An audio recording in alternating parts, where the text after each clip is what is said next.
Number one, every Wednesday, 6 to 8 p.m. CST, live on Facebook and YouTube.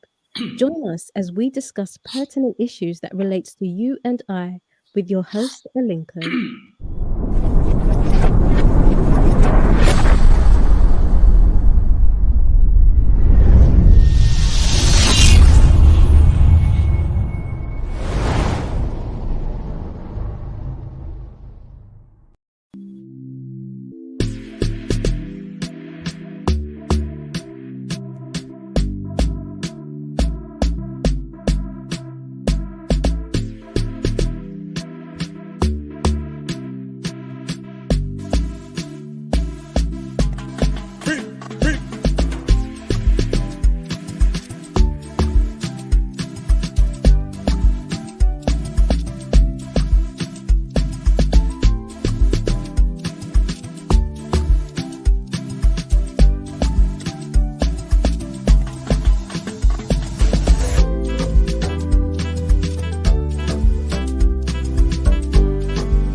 Welcome, everyone. This is the Progressive Mind Show. We are glad that you made it to this evening's episode. Today is October 20th, 2021, and we are very excited to be coming your way with another episode.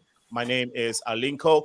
I'm the host of the Progressive Mind Show. Shortly, we'll be hearing from Captain Mike with a segment. Right after that, we will be introducing our guests to you who will be talking about opioids, why we get addicted.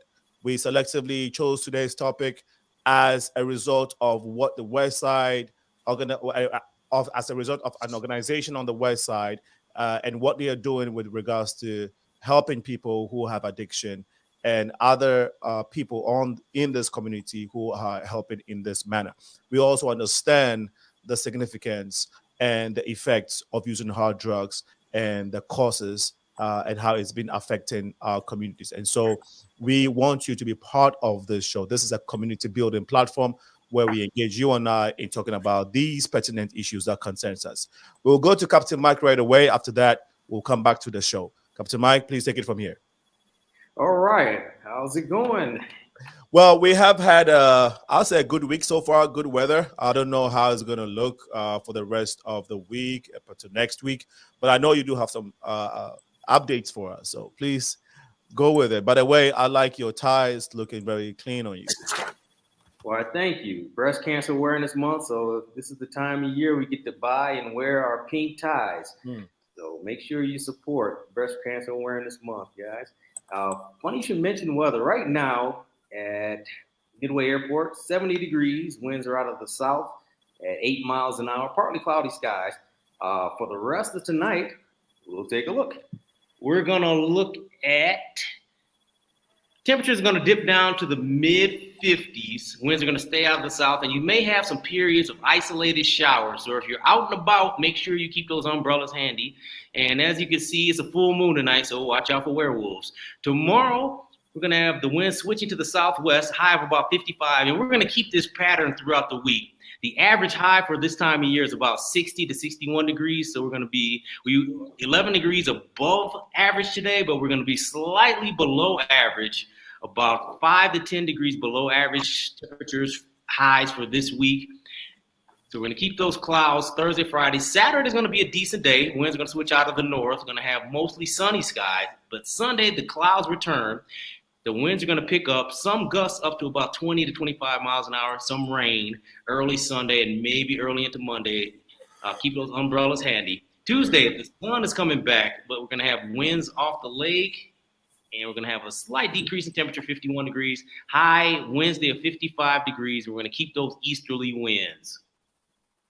And jumping into our sports report tonight, the Bulls kick off in Detroit at 6 p.m., and our Fire are going to play the Cincinnati Football Club at 6:30. And going into our health and fitness report, yes, it's that time of the year. Summer's over. Temperatures are cooling off, and we have less sunlight. So now we have to talk about SAD, seasonal affective disorder. What is that? That's when our moods start changing, and we call it the winter blahs. Yes, it's a real thing. We've all felt it, and there are some tips that we can use to try to mitigate that. Well, in late fall and early winter, that's when it maximizes. So prepare your body to deal with the cold weather and long, cold, dark nights. One thing we can try to do, use supplements. Use vitamin D. We usually get a lot of our vitamin D from the sun, and now we're going to have less sunlight. So talk to your doctor or health provider to test your vitamin D levels and maybe give you some information and some tips about supplements. Create your own sun. There's something called light therapy where you can buy a therapy lamp. So check the internet, maybe Amazon, Target, or somewhere. You can get a lamp, and when you wake up in the morning and it's dark, turn on those lamps so you can get your own simulated sun. Stick to a routine. If there are things you like to do, if you like to work out, play basketball, do yoga, stick to that. Make sure you stay connected to your friends. Talk to your friends and relatives via social media, on telephones. Big thing now, celebrate small things. Hey, my favorite TV show comes on Wednesday, so let's celebrate Wednesday. So find things to be happy about and celebrate anything. So that's going to be our mantra for this winter. And also, if things are really looking down and you're really feeling it, and you may think it may not even, it may be something more than seasonal affective disorder, consider talking to a health therapist about some therapy. So keep these in mind, and we'll fight the winter blahs, and it will be summer again, I promise. And we're going back to you, Cena. My brother, thank you so much for the updates. And I'm glad that you have this tie on beginning of this month. We did that episode on breast cancer awareness, and I think that for me, and I hope for for a lot of folks too, that was an eye opener. The fact that we gotta have this conversation on a regular basis in our families, and now wait till especially for our women. I heard and then learned that you don't have to wait till your 40s, even though medically that's the advice. But from what I learned, you got to start the conversation early, even with younger girls, as early as 15, 16, 17. So I thought that was yeah. I thought that was very powerful. Well, thanks for keeping the campaign going on, and emphasizing on the awareness with your beautiful pink tie. And I hope you wear a pink shirt tomorrow. I don't have a pink shirt. All right. Captain Mike, thank you so much for the update. Hopefully we'll see you next week, same time. Take care. Welcome.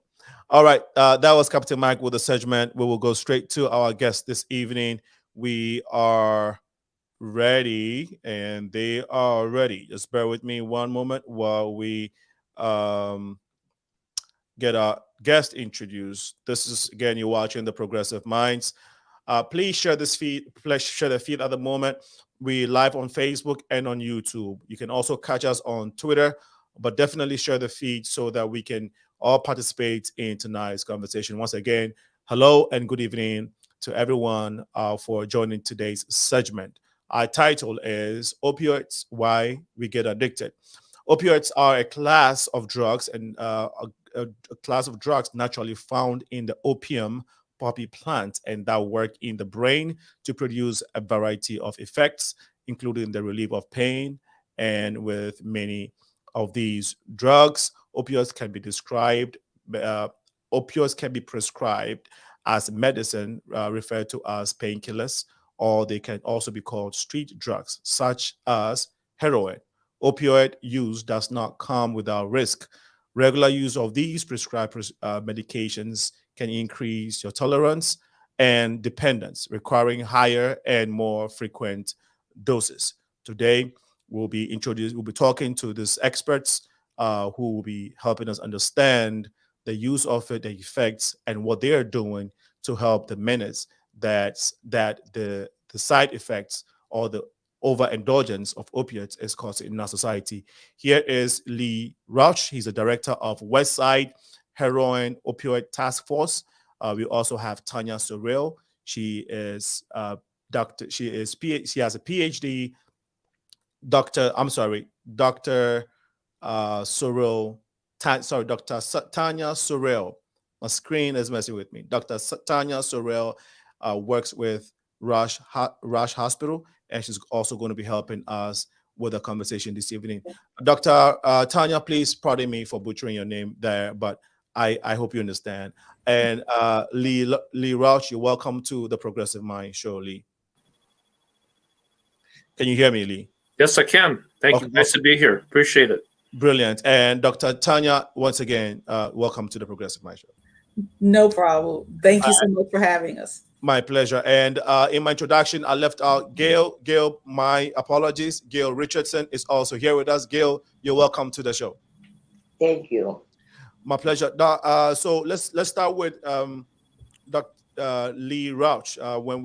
When I first heard about you guys, I reached out immediately and wanted to find out a little bit more about it. We had a brief conversation.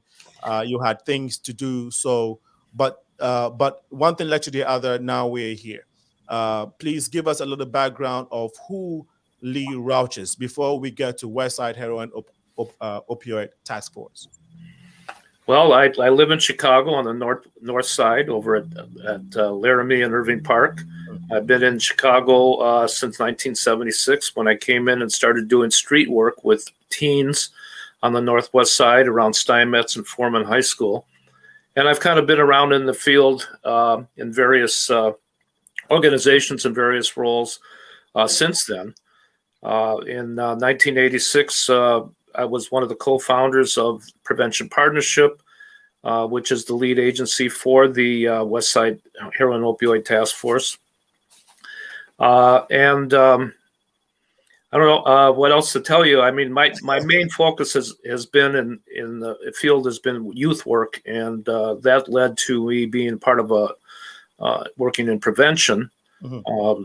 Prevention Partnership looks at a systems-based approach to prevention, meaning that we need to have all the sectors of a community working together, and focusing on trying to build a community that we'd like to see. What's our best community, and how do we build towards that? And we brought that approach, I think, all the way through into this task force as well.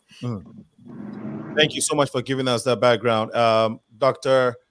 TANYA Sorrell, please, a little bit of background about yourself, and then we can talk more about what you do. Thanks so much, Alinko.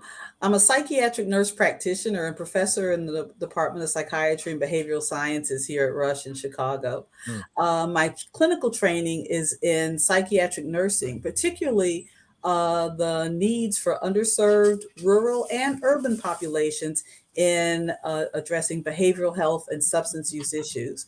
Those groups are the least likely to initially seek out care for mental health or substance use issues, and sadly are impacted more and experience more issues with mental health and substance use because of a number of factors, particularly social determinants of health. So being able to engage those groups to reach out for care and services and to have better outcomes and treatment is really important for me. Thank you so much. I really appreciate that brief background. Gail Richardson, so how long have you been working with Lee Rauch, Westside Heroin Opioid Task Force Prevention? 4 years, something like that, Lee, 4 or 5, something like that, around 4 years. I'm from the west side of Chicago. I've been on the west side all my life. Since I got here from Baltimore 65 years ago. Wow. I'm a recovering addict. I've been clean almost 19 years in February. Wow.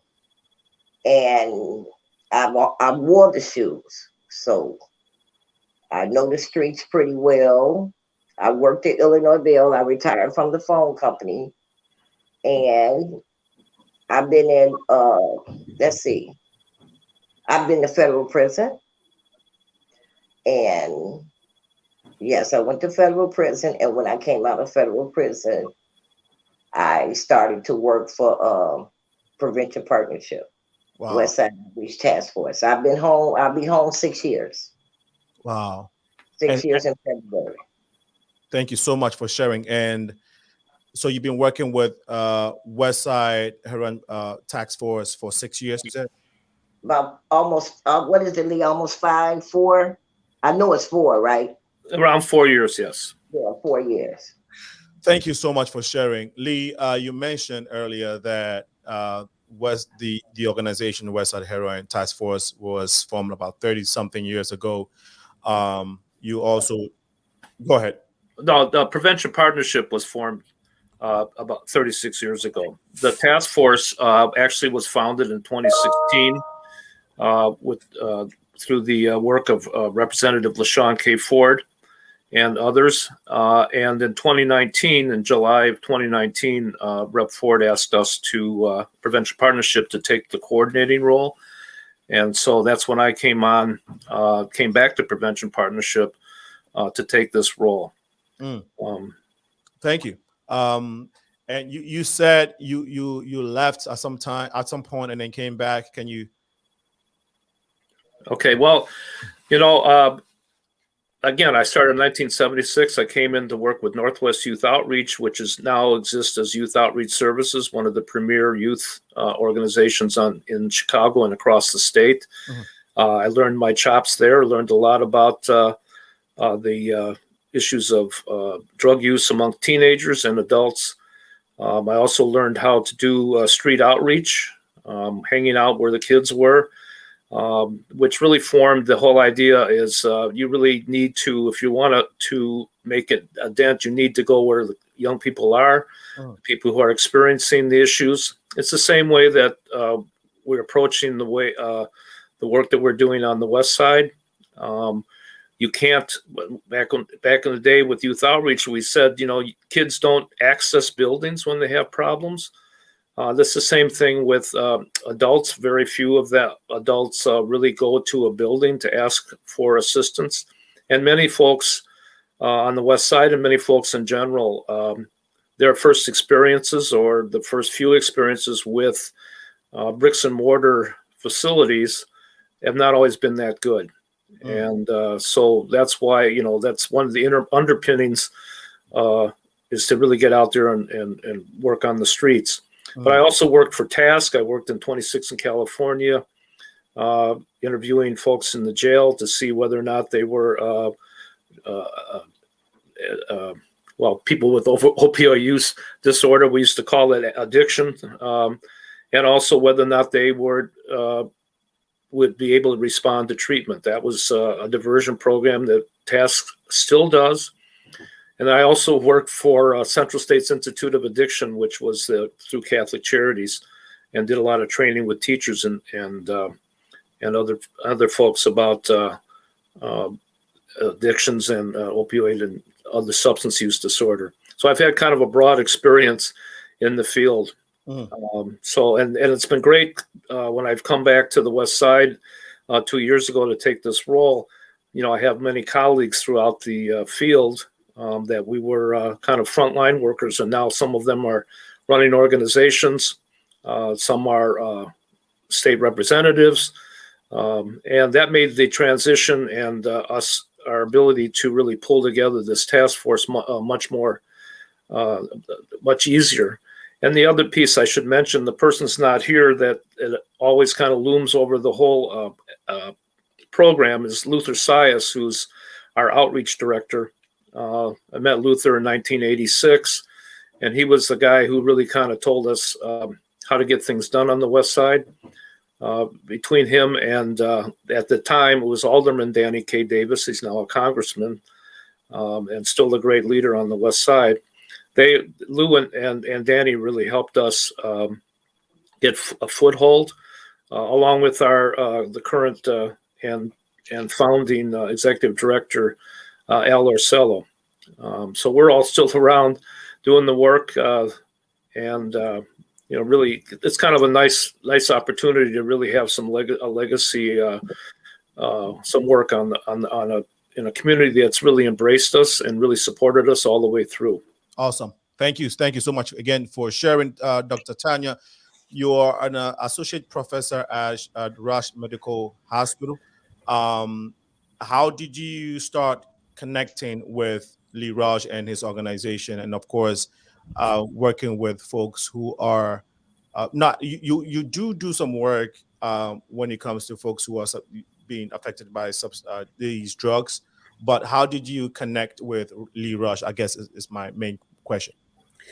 That's a great question, Alinko. But, I've been here working with RUSCH now for over a year, and Lee was one of the first contacts that we've made because of RUSH's long association with Westside United, as well as with the Westside Opioid Heroin Task Force. Mm-hmm. So in getting to know the community and getting to know what services and substance use were part of the RUSCH in the West Side area, Lee was one of the first contacts that we were able to develop an alliance with and to work together as part of a collaboration. Mm-hmm. RUSCH currently works as the director, as the regional leadership center for Region 1, which is Cook County, and Region 2, which is from Kankakee all the way over to Iowa, in working to help to develop educational activities, harm reduction activities, and treatment in those areas.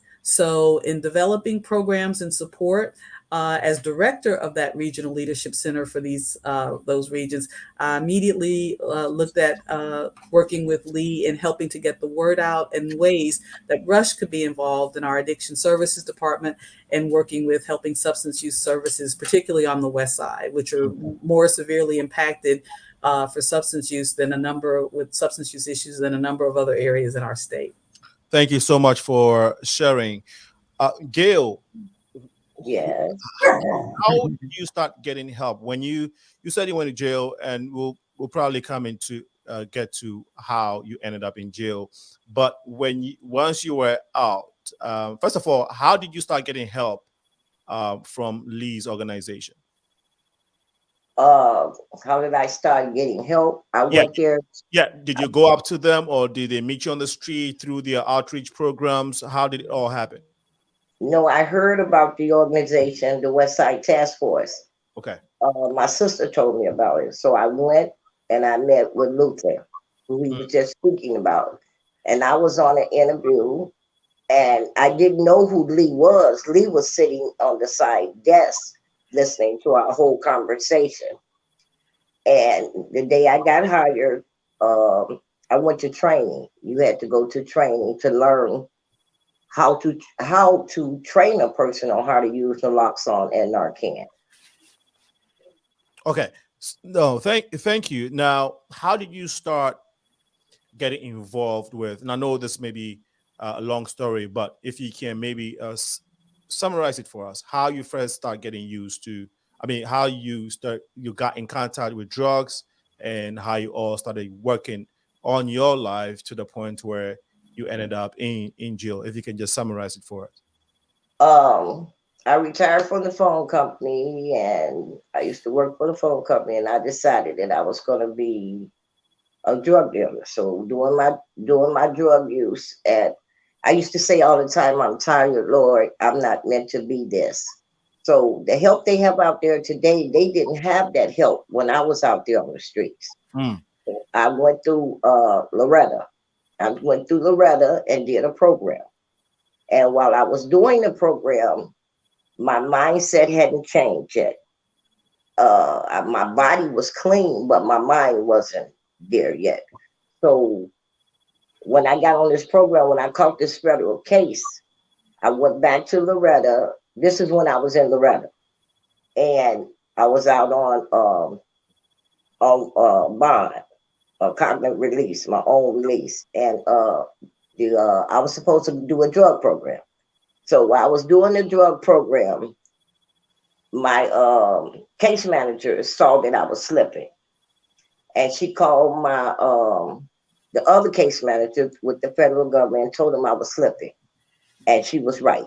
I was slipping. My mindset hadn't changed.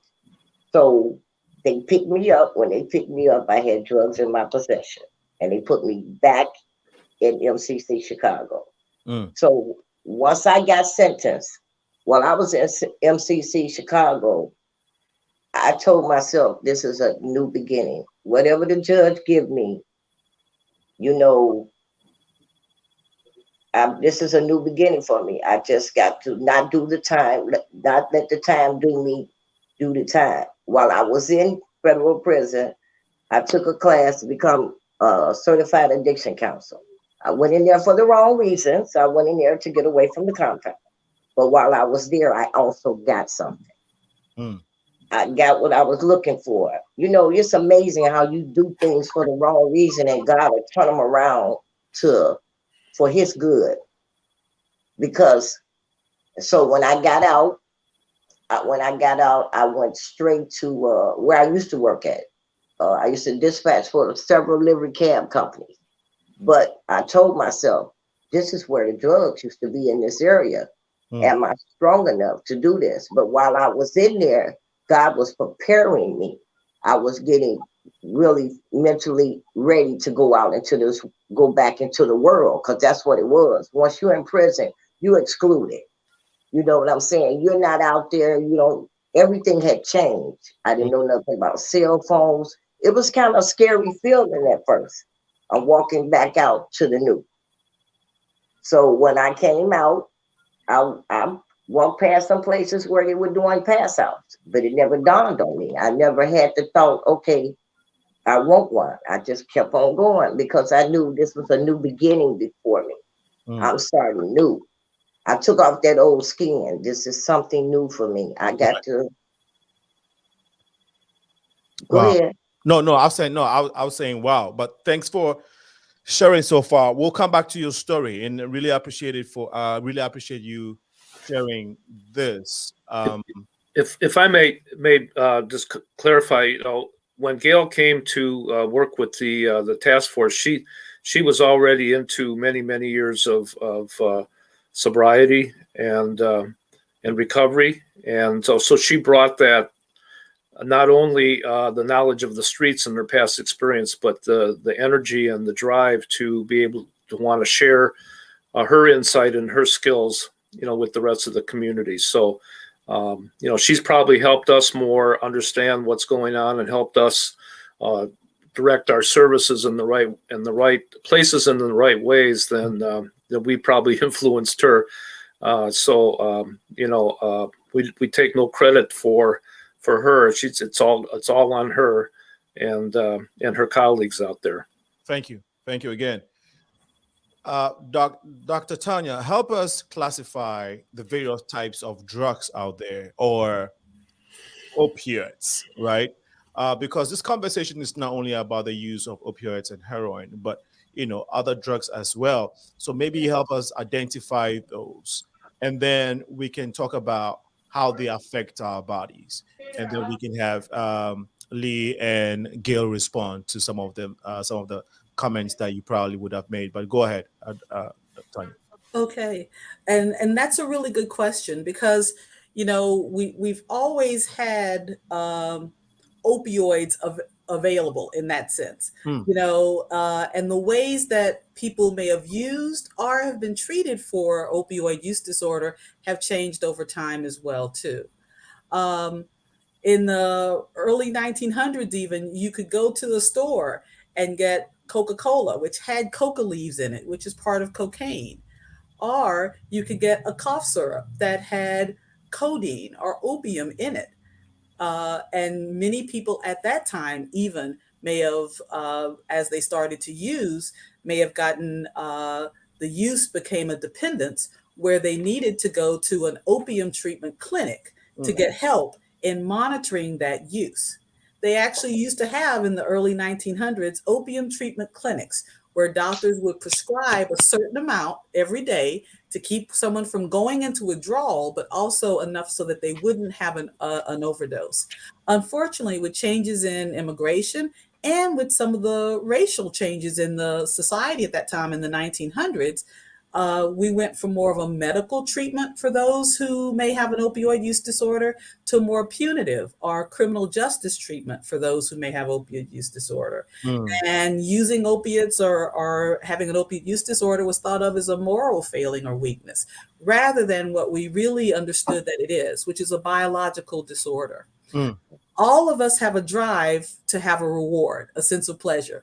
There's a part of your brain that responds to that and gives out dopamine. You know, we those feelings of I've had my family close to me, I've had a great meal, you know, even sex and other activities. All of us give us this reward or pleasure sensation, and all of us are, as humans, are wired to try to look for those pleasure responses. When someone uses opium or heroin or may use a prescription pain medication, it may release that same type of pleasure and seeking reward and dopamine. And so as they may continue to use those, their body becomes used to having that pleasure reward feeling of euphoria or that sense of pleasure. And so when they stop using it or don't use it, then they'll start to have a feeling of withdrawal. That withdrawal feeling is very uncomfortable, very painful. You have sweating, blood pressure changes, feeling nauseous, like you need to throw up. And so your body will then crave, your brain will crave to have those opiates back in your system. And so it's not just your willpower that you need to hold. It actually is a biological craving when someone has the cravings to use, which is why it's so difficult for people without those systems and support for treatment to be able to get help.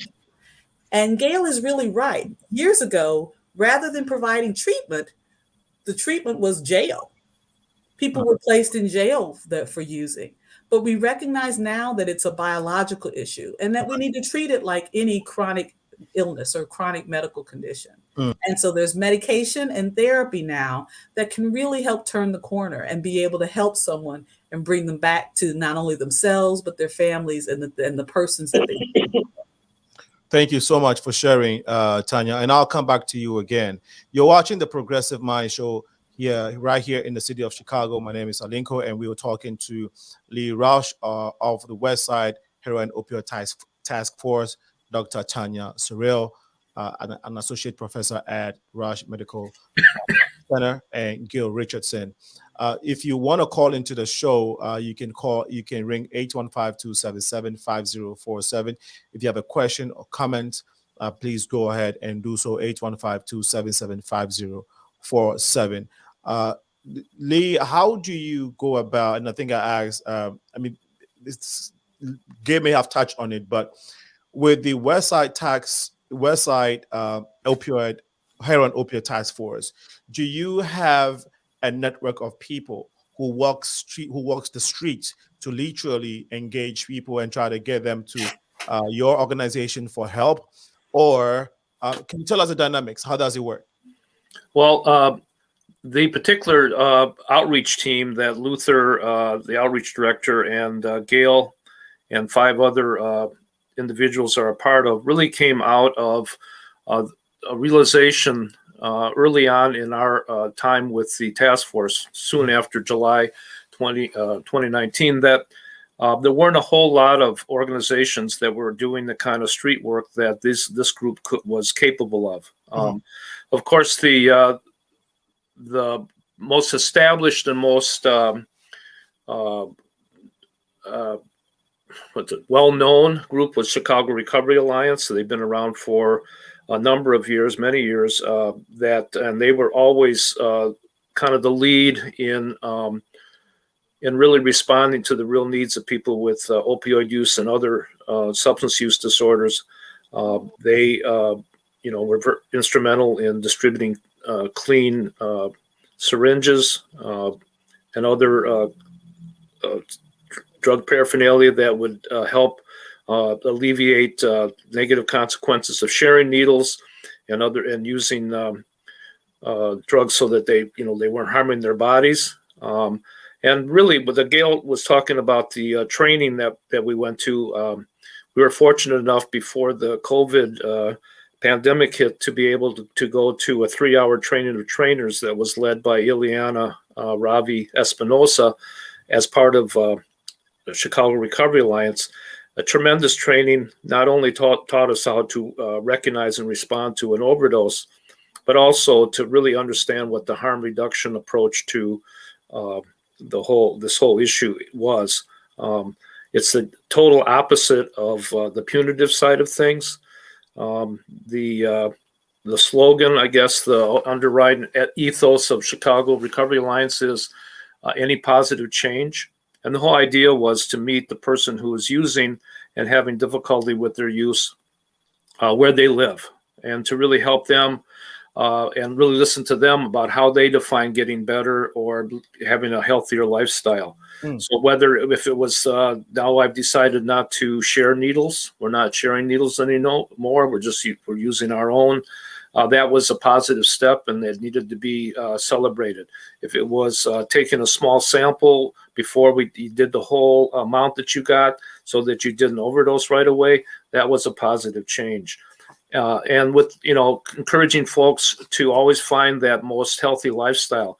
As your weatherman / traffic person / talked about, is to for everybody to recognize that there are some things that maybe if they want to change, there's opportunities for them to change. There's people that can help them change. There's information that they can use. Our really what Luther saw and what he realized that he had some folks. Yeah, I think we lost him. Sorry, guys. We're trying to see if we can get Lee back. Sometimes these things happen. But Gail, how difficult it is for someone who, before I go to Gail, that's something that I missed from the beginning. I wanted us to get the definition, right? Of I know I read it in my introduction, but as a clinical person, as someone who does work, this is your field, Dr. Tanya. What is opiate and heroin? I mean, opioid, heroin, cocaine. Can you clearly give us a definition so we can understand, what they are? Sure, and that's a really good question. Opioids are a class of drugs that generally work on a specific part of your brain to decrease pain, to cause that euphoria pleasure, and to work on that pleasure or dopamine cycle in your system. There are different types, and that is part of what you had mentioned earlier as well, too.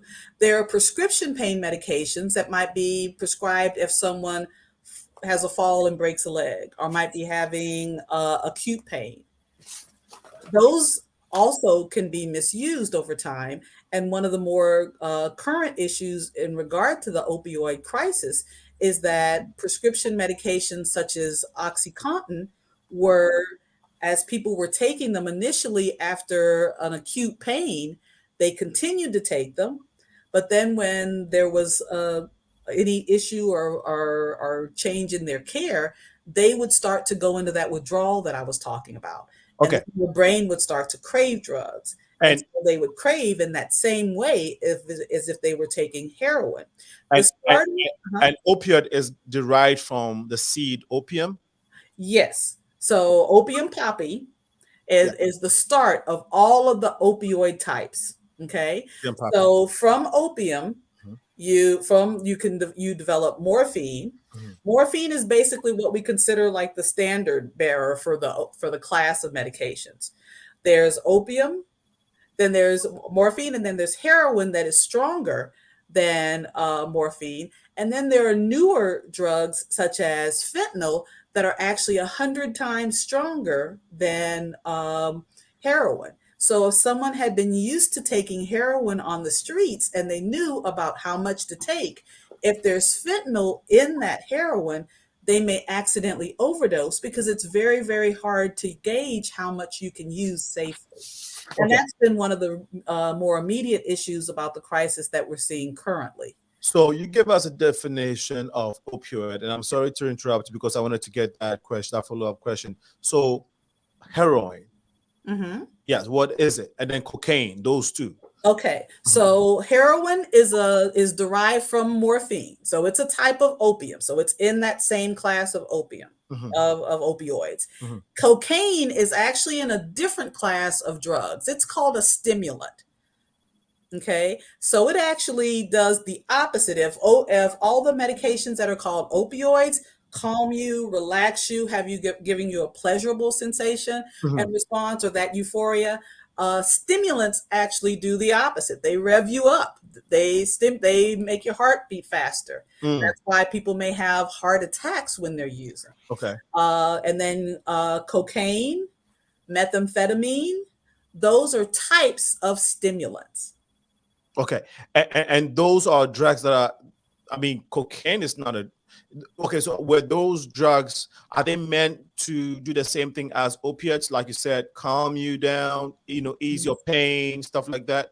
No, they actually do the opposite. They stimulate you. Yeah. Right, so cocaine, methamphetamine, they rev you up. They make your heart rate go up. You will stay awake for days at a time when you might be using methamphetamine or other types of stimulants. So for meth and cocaine, it may become necessary to use those for patients that need to be stimulated because of maybe their health conditions. Is that what the original use is for?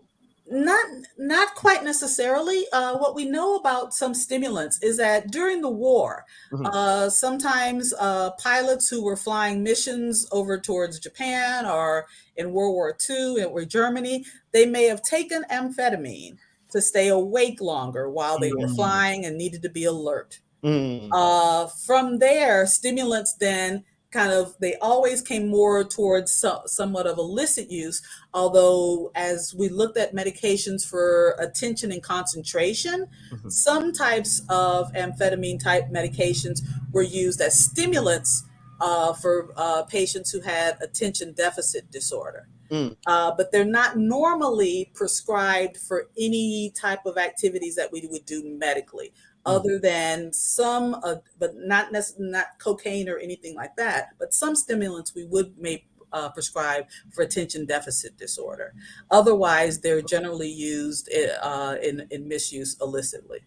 Thank you so much for clarifying. Again, the reason why I'm trying to get these clarified is that I'll say the common knowledge of these drugs, especially cocaine and heroin, is that, well, we don't know, we just know about it, we just hear about it, but the idea that it was actually made as a drug to help us, depending on what we're going through, is where we have the fine line, because we again hear people use cocaine and we just don't see the medical value. We don't even see it as any form of medicine or drug that is supposed to be helping us one way or the other when needed, right? When needed. So the thing is that, so these are all drugs that are supposed to be used medically, right, on patients originally. Is that what it is? Heroin, cocaine, meth, and all of that.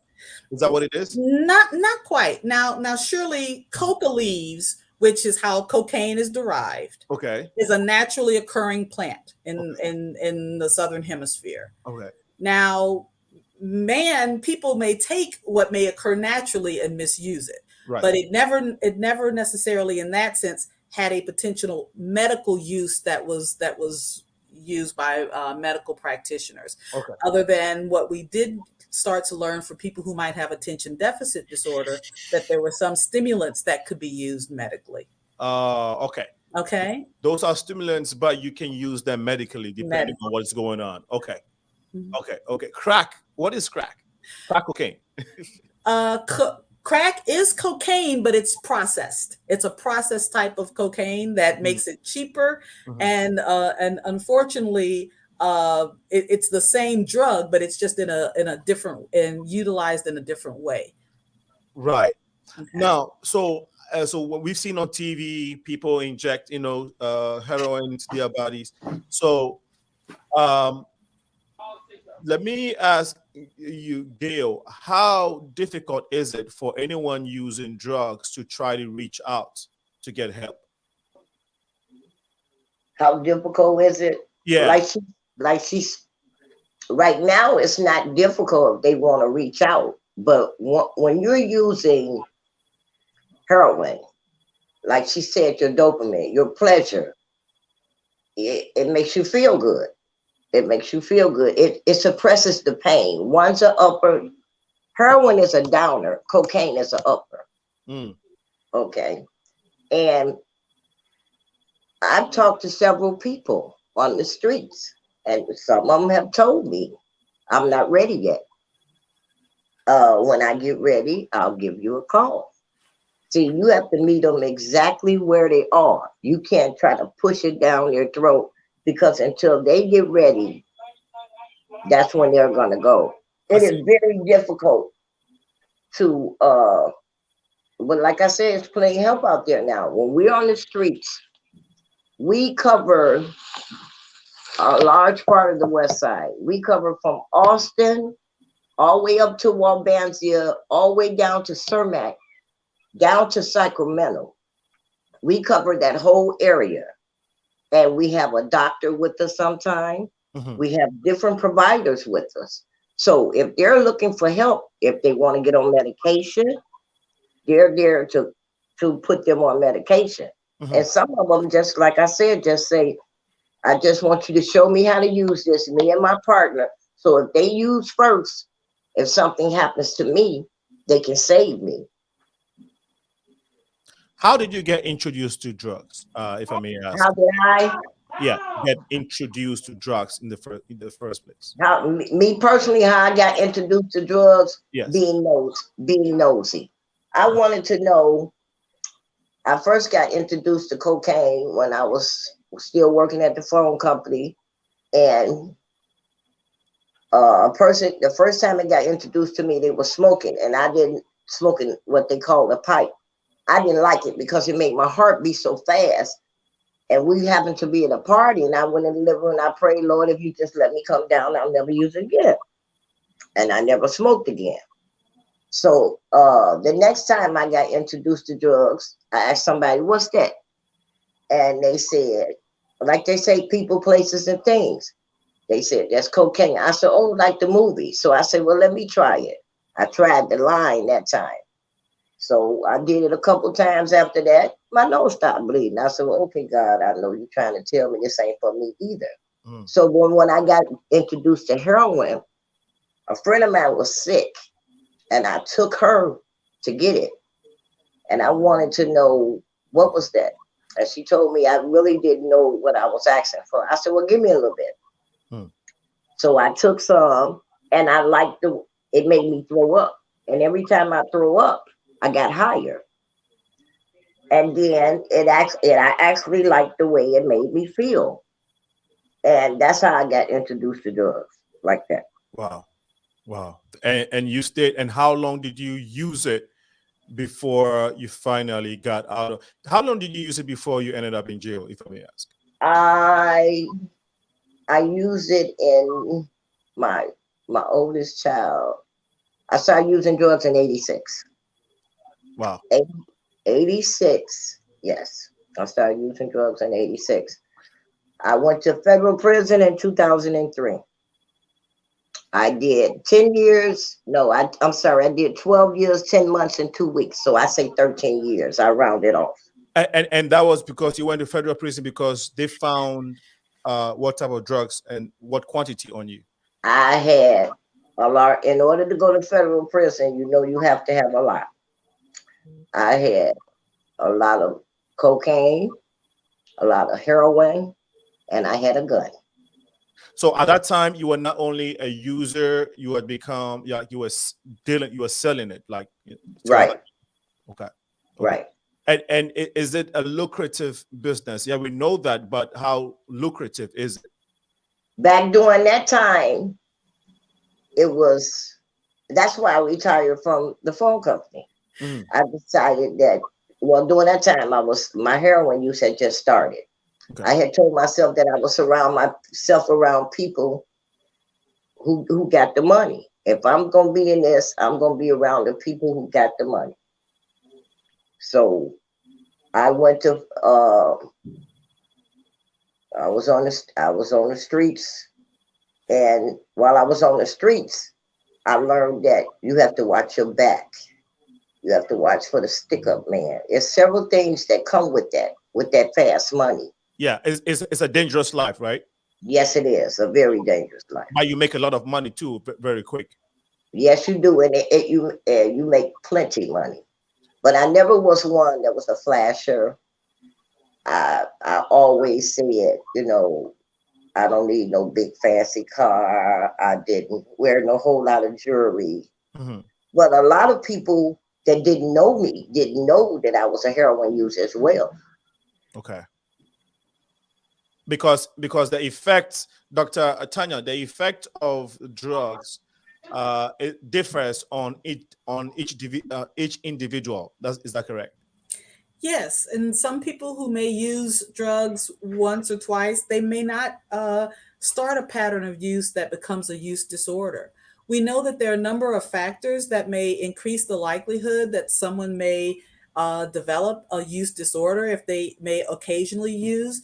We know that, adverse childhood events, if someone's had a difficult childhood or has had stress or trauma, that they may have emotional issues that when they may use a substance, it helps them to forget those emotional issues. It may drown out that pain. Right. And sadly, we know that for so many of us that may be feeling emotional issues or difficulties or mental health issues, it's frequently easier to get to alcohol or a drug than it might be to get to a therapist or a counselor or to get mental health treatment.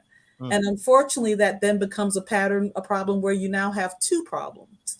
And when most people who may start to use substances may start to use cannabis or cigarettes when they're 10 to 14, that's generally after childhood trauma issues, family history of substance use, where they may see substance use in the home, or other issues that may lead to them seeking to look at addressing or trying to cover that pain or forget that pain by using a substance. Great. So really being able to identify those risk factors for substance use disorder are important, because then we can look at ways to address that. And when people get treatment for their substance use disorders, we also have to look at treating the emotional issues that may have led to that substance use disorder to begin with. Awesome. Thank you so much. Lee, this is to you. And actually, this question, I would like you all to respond to it, but let me go to Lee first. I think there was a little glitch there, Lee. Yeah, I know. I don't know what I did. I lost you, and I was just getting warmed up. Well, is there anything that you wanted to say then before we lost your feed? If so, please go ahead, and then I can. Well, I guess I was trying to explain how the outreach team came to be, basically, and it was really because there was Chicago Recovery Alliance, there's Chicago Recovering Community Coalition that were doing some Narcan training and Narcan distribution. But from Luther's point of view, again, Luther Sias, he just didn't see the kind of commitment or connection to the street that he knew, and that he knew his colleagues, the folks who are on the outreach team, could do. And so the folks that he brought together were people he worked with over the years, and doing some political work, being able to knock on doors. People felt comfortable in the community, and he also knew that they some of them had lived experience. And when we talked, we looked at some of the heat maps that were put out by the state the state unintentional drug overdose response group. They said, well, we know where those spots are. We don't need to see a map. We know where these spots are. And that's when they started going out with Narcan, with the training that they got from Chicago Recovery Alliance, and started going to the hot spots and actually training people, not a full hour training, but a training of 15 minutes or 20 minutes to get the gist of how they could respond and administer Narcan. And then the pandemic hit, and a number of organizations pulled back, not only from the streets, but also they weren't really they weren't present in the offices because we didn't know what was going on. And yet, after about a month of a pause, Lou and the team got all suited up in full PPE with masks and full suits, and continued to go out there, and they've continued up until now. They've trained over 5,000 people on the streets and given out twice that many doses of either the injectable Narcan or naloxone or the nasal spray, so that was a major piece. And we're not disparaging any group that had to make decisions about what they could do during the COVID pandemic and what they're still doing. We're not disparaging anybody for working out of an office as opposed to going out on the street. But we found that this is one of the best ways to get to the people who need it most. Basically, since about a year ago, Memorial Day, we've had some people, like Gail said, we've had some of the treatment programs come out with us when we do go out 3 times a week. And I say we, I'm talking about the outreach team. Okay. And now we're able to actually have on the street at the sites that we are a warm handoff process where somebody who's talking to Gail might say, Gail, I'm ready. I'm sick and tired of being sick and tired. It's time for me to and Gail can say, you know what? I can walk you right over here to Dr. Huggett. I can walk you right over here to some folks that I work with at Thresholds, and we can get you in the treatment in about an hour or two. We can get you going here. And from those relationships, we really built a very powerful collaboration that we're just seeing the beginnings of. Our hope is to expand this. Yes, we can. We just lost something. Gail just got a phone call. Anyway, that's what I wanted to mention, and how this part of the task force really started going. It's really the boots on the ground. It's really our anchor to all the other work that we do. Okay.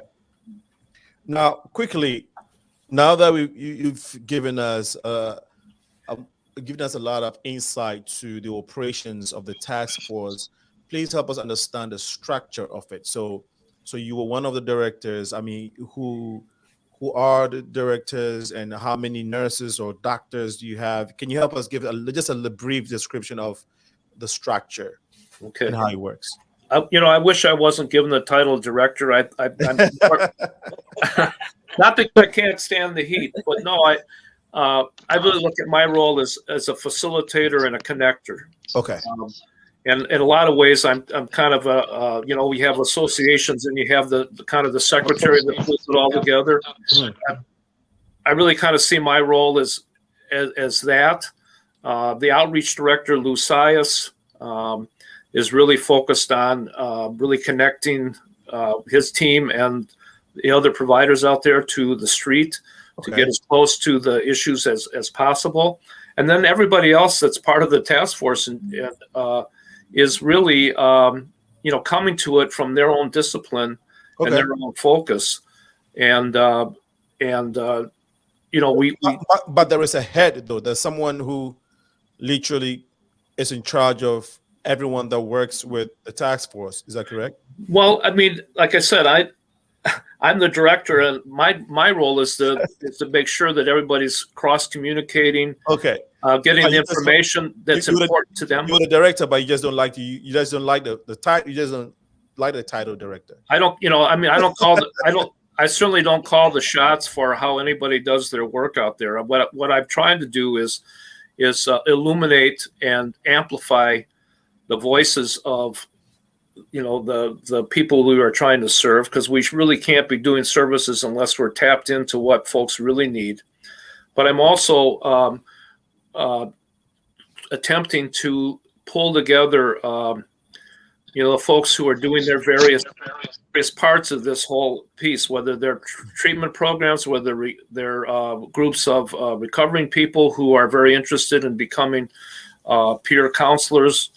It's connecting to the state Illinois Department of Human Services substance use prevention and recovery group. It's working with IDPH, Illinois Department of Public Health. It's working with Chicago Department of Public Health, and just really giving people forums and opportunities to come together.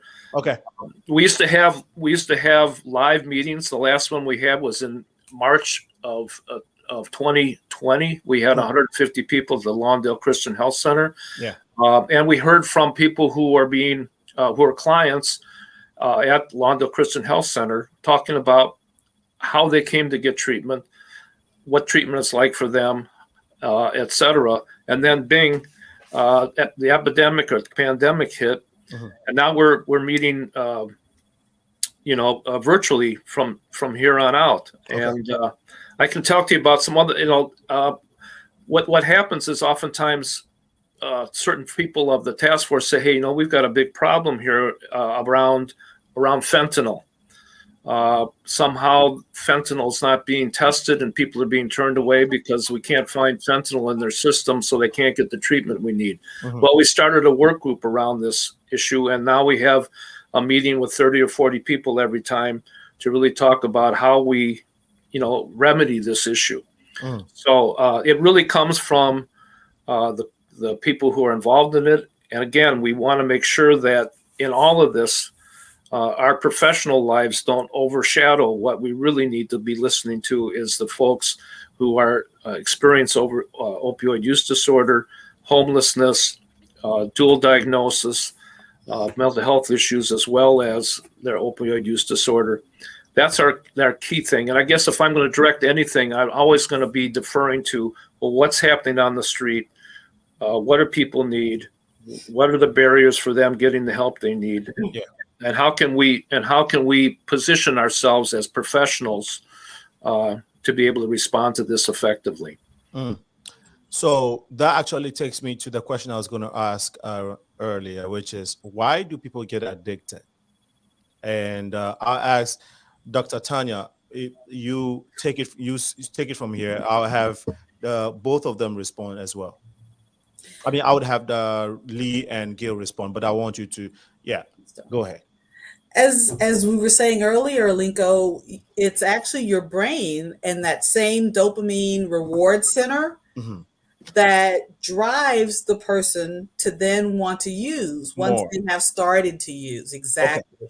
Okay. And then they get into that pattern of when they may use, and then they may try not to use. Then they go into withdrawal. They'll start to feel sick, shaky, sweaty, get nauseous and vomiting. And then their brain will crave that drug just to have that same level so that they don't go into withdrawal. So it was an interesting point that Lee said, that sometimes people will come to the providers when they're out there working in the street ministry and actually say, I'm sick and tired of being sick and tired, because it becomes a sad merry-go-round of they may use, may not even get the euphoria out of using that may have first happened with that reward center or pleasure.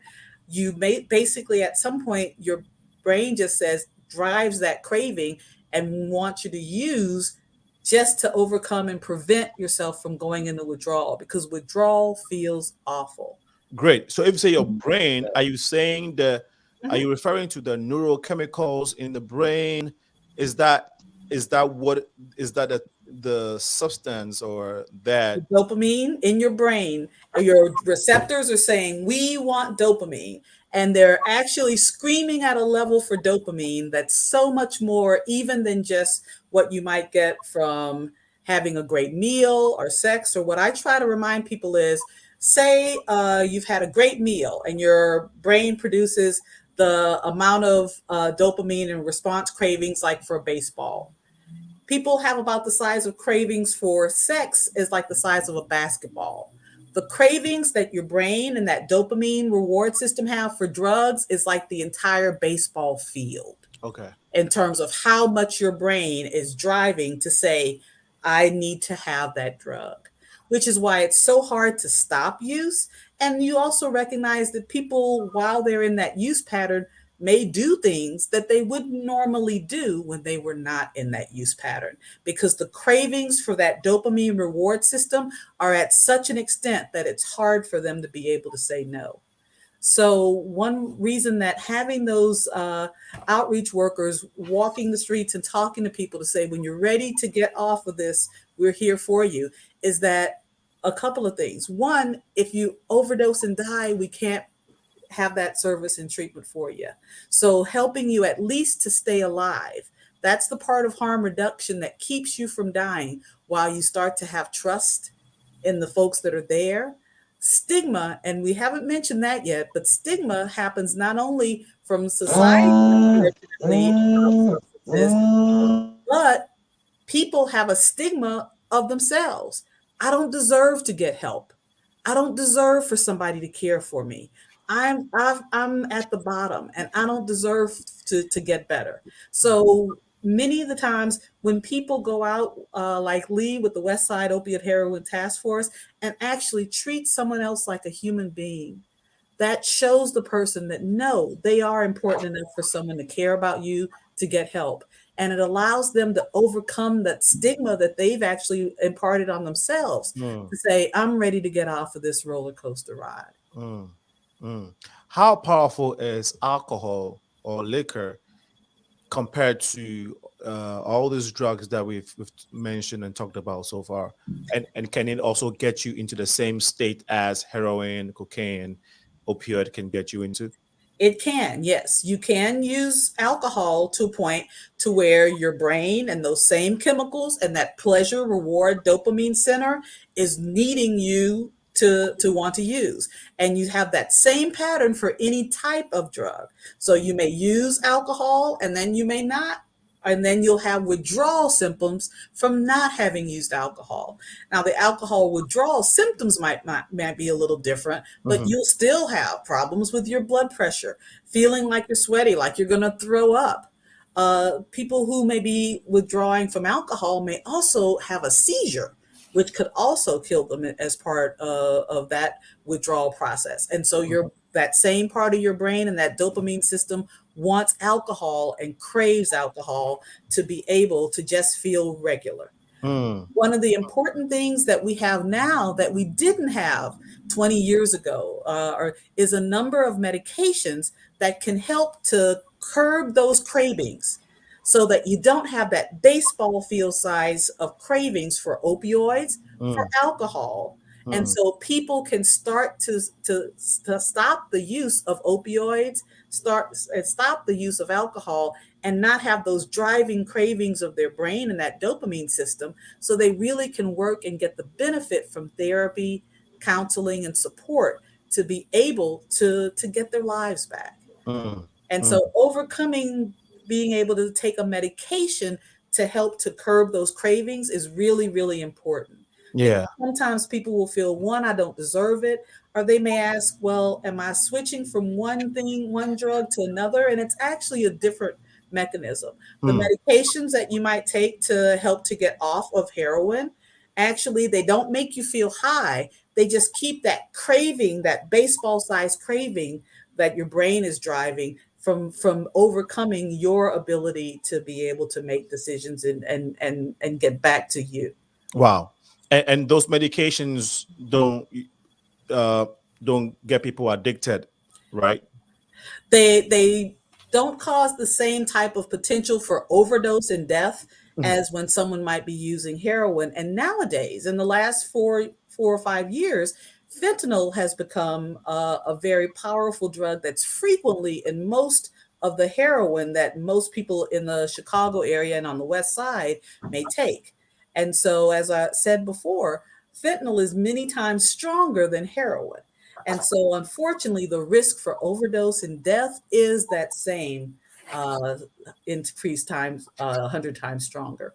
So we want to make sure that if someone may take a medication to help to stop their heroin use, that it actually just curbs the cravings. You don't feel a high or euphoria, but it helps to curb those cravings, and it keeps you from going into withdrawal, which is such a problematic part of why that use pattern for opioids continues. Wow. Thank you so much, Dr. Tanya, for sharing. Really appreciate it. Gail, you were nodding your head to what she was saying.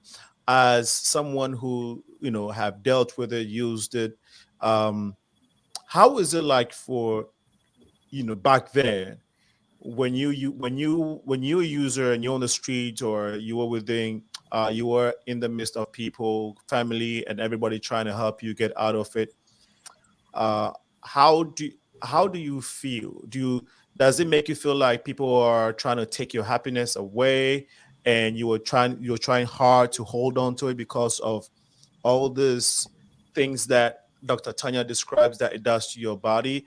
Can you just walk us through that process of, why you get addicted, when you are addicted, all that feeling? Can you help us understand, in reality, can you help us understand that? Gil, can you hear us? I don't think either that or she just froze up. Yeah, I think, yeah. We just lost her. But Lee, you have been working with people working in this field for a long time. I mean, you hear stories, when you make contact with people.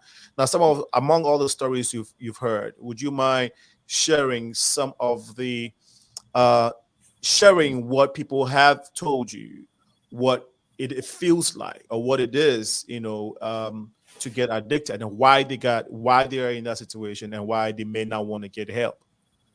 Well, I don't like to think of myself as the expert on that, and Gail's back. But I think that the number one piece, and Tanya was mentioned, is the stigma. From your personal experience, what you heard from users? Well, I mean, I think it's mainly it's driven by again the withdrawal, okay, the continuing cycle. I think that in the past that I've worked with, I think to admit this could scare a lot of people in the family or your friends, and so people keep it very quiet. Also, the stigma, it's more than stigma because of the illegality of the whole thing. It puts you into a more of a a subculture that stays hidden in the shadows a little bit, and it's real tough for people to admit that they have a problem with anything, and to make that step and admit something like this, especially if you're involved in illegal behavior, it's a real high bar to climb over. And again, the continuing withdrawal symptoms, that's first and foremost, and it drives behavior on an hourly and a daily basis. Yeah. Thank you for sharing. Gil, can you hear us now? And you're muted, Gil. Oh. Yeah, no, you're good. You're good now. You're good. Okay. You're perfect. What Tanya was saying was so true. I didn't want to be sick. You don't want to go through them withdrawals. You throw up. You use the bathroom on yourself. You think you got the flu, but you don't have the flu. You're withdrawing, and those withdrawals hurt. No one that use drugs want to experience the withdrawal system. They just don't. That's why you will try to kick yourself, but it's so bad, you'll get up and go run and get you some drugs because you don't want to feel that way. Thank you. I'm trying to, again, for the layman who's watching, if you say withdraw, is it like physically trying to withdraw from people? Is it a mental state of mind where you feel like you don't belong? I mean, if what is, again, help us understand what withdraw, because we've used the word severally now. Thanks for that question, Linko. When you use a drug, it goes through your liver, gets into your bloodstream, and then starts to affect your brain. But it lasts only a certain amount of time. So heroin may last and only 4 or 8 hours in your system. Fentanyl lasts a little bit longer in your system. So as the medication gets out of your system, it's no longer in or affecting your brain. And that's when it's no longer affecting your brain, is when your brain is then withdrawing from that drug. And so the withdrawal isn't actually a physical, it's actually a biochemical withdrawal from the brain, from no longer being affected by that substance. And then your brain saying, where is the drug? Wow. Okay. And just like you had mentioned earlier, cocaine lasts in your system longer. When you use crack, which is a processed form of cocaine, the high might start quicker, but it also lasts shorter. So the high or euphoria that you feel of a stimulant then lasts shorter, whereas cocaine as a stimulant might last longer in your system. When you're not using cocaine, then you might have some symptoms as well. Wow. Thank you so much. Sure. Looks like we having another guest. Lee, was that one of your guests? I did not know. And okay, Tanya, no. Okay. I think I think they may be trying to watch the show, and this happens a lot of times. People use the wrong link. So if you're trying to watch it, just go to Facebook and type the Progressive Mind Show. Actually, just type Progressive Minds on Facebook. You should get us on YouTube. It's the Progressive Mind Show. Wow. You've been watching this episode on why we get addicted. It's 17 minutes past 7 p.m. CST. We'll take a short break. When we come back, the conversation continues. Please stay tuned and share the feed while we are on break. We shall be right back. Welcome. Chris Toffee Financial Company is ready and available either group or one-on-one basis to help you understand different investment opportunities in America that you can invest in with any amount. The right college account for your children to withdraw money. We can help you to get appropriate life insurance that you can withdraw money or take loan. And if you're in the process of buying or refinancing a vehicle or a house, we can help by building up your credit score. We also repair credit by permanently removing negative items such as medical bills, collections, late payments, foreclosure, bankruptcy, inquiries. We also help all businesses to get business loans and credit by building their business credit. If you need any of our services, please feel free to contact us at 512-999-6724 or chris@christoffee.com or visit www.christoffee.com. Thank you. Welcome back to the show. This is the Progressive Minds. My name is Alinko, and we are talking to my guests this evening are Dr. TANYA Surreal and Lee Rauch of WESTSIDE Heroin Opioid Task Force. And we are talking about the different drugs, opioid, heroin, cocaine. We even mentioned liquor and how it affects the brain, how it causes you to withdraw, and the craving, which leads to other things, and how it adversely affects our bodies. Is there a direct and so this is what we've discussed so far. Feel free to share your comments, ask questions, or call in if you have any. But I want to ask my guest here, is there a very strong correlation between the use of these drugs and its adverse effects and the number of and homelessness? Is there direct correlation to drugs use, or drugs abuse, and homelessness? Is there, Ali? I I'm not qualified to make that connection. And I understand. Okay, so fair response. From your experience, have you noticed that? I don't think there is a direct correlation. Many homeless people do have drug issues. I'm not saying everybody who is homeless does, and there are a lot of people in high positions, in influential positions, in positions that never experience homelessness or any major life-changing problems that in terms of income, et cetera, that are have opioid use disorder and substance use disorder. Okay. The reason I'm hesitant because it's a slippery slope towards stigma. And, I don't want to look at a person who is homeless and assume anything particularly about them, whether they're have some mental health issues or whether they have an opioid use or substance use disorder. Let's say on the west side of Chicago, because a lot of folks that we're working with on the street, there is a high degree of homelessness, but that's where you find folks who are homeless is on the street. And, but again, I don't think there's a direct correlation I don't want to say that. I don't want to be the person that says that. Awesome. Dr. Tanya, thank you so much, Lee.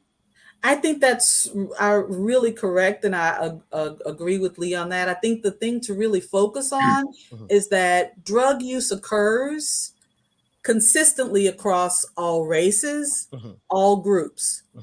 Now, criminal and policing of substance use generally occurs in minoritized groups. Okay. And that can skew what looks like the use numbers. We do know that for overdoses, for many states, over 50% of overdoses occur in someone's home. Okay. So someone who has a home to live in is where the overdose occurred. And recently, I know for statistics for many states, Colorado, Vermont, in Illinois, almost 70% of overdoses occurred in someone's home. So the majority of opioid use disorder, the majority of overdoses occurred in a person who had a home. No. So we don't want to stigmatize that, but I think the thing that we frequently forget is that anyone, anywhere, anytime may be at risk for substance use disorder. Awesome. And that's where our focus needs to be, in recognizing how increasingly this is becoming a problem. Yeah. We know that overdoses increased in 2020 during the pandemic by 30% in this same Chicagoland area. We know that alcohol consumption, just in sales, increased 50% last year in the United States. So we know not only was this a problem already, the pandemic just only made the crisis worse. So we know that people across all groups, across all demographics, are at risk for substance use disorder. And especially with the pandemic, with loss of work, the uncertainty, over 735,000 people dead, and then the lack already of services for mental health and coping and addressing mental health issues and services, we know that our population is at even higher risk now of substance use disorders and issues. Thank you so much. A follow-up question. I think a follow-up question for Dr. Cyril. So at what dose does a drug cause a toxic or adverse effect? That really varies depending on the person, and as we said, a one-time use may or may not be problematic. It depends on that person. Now, of course, unfortunately, a one-time use may also lead to an overdose for someone who has never used. You're right.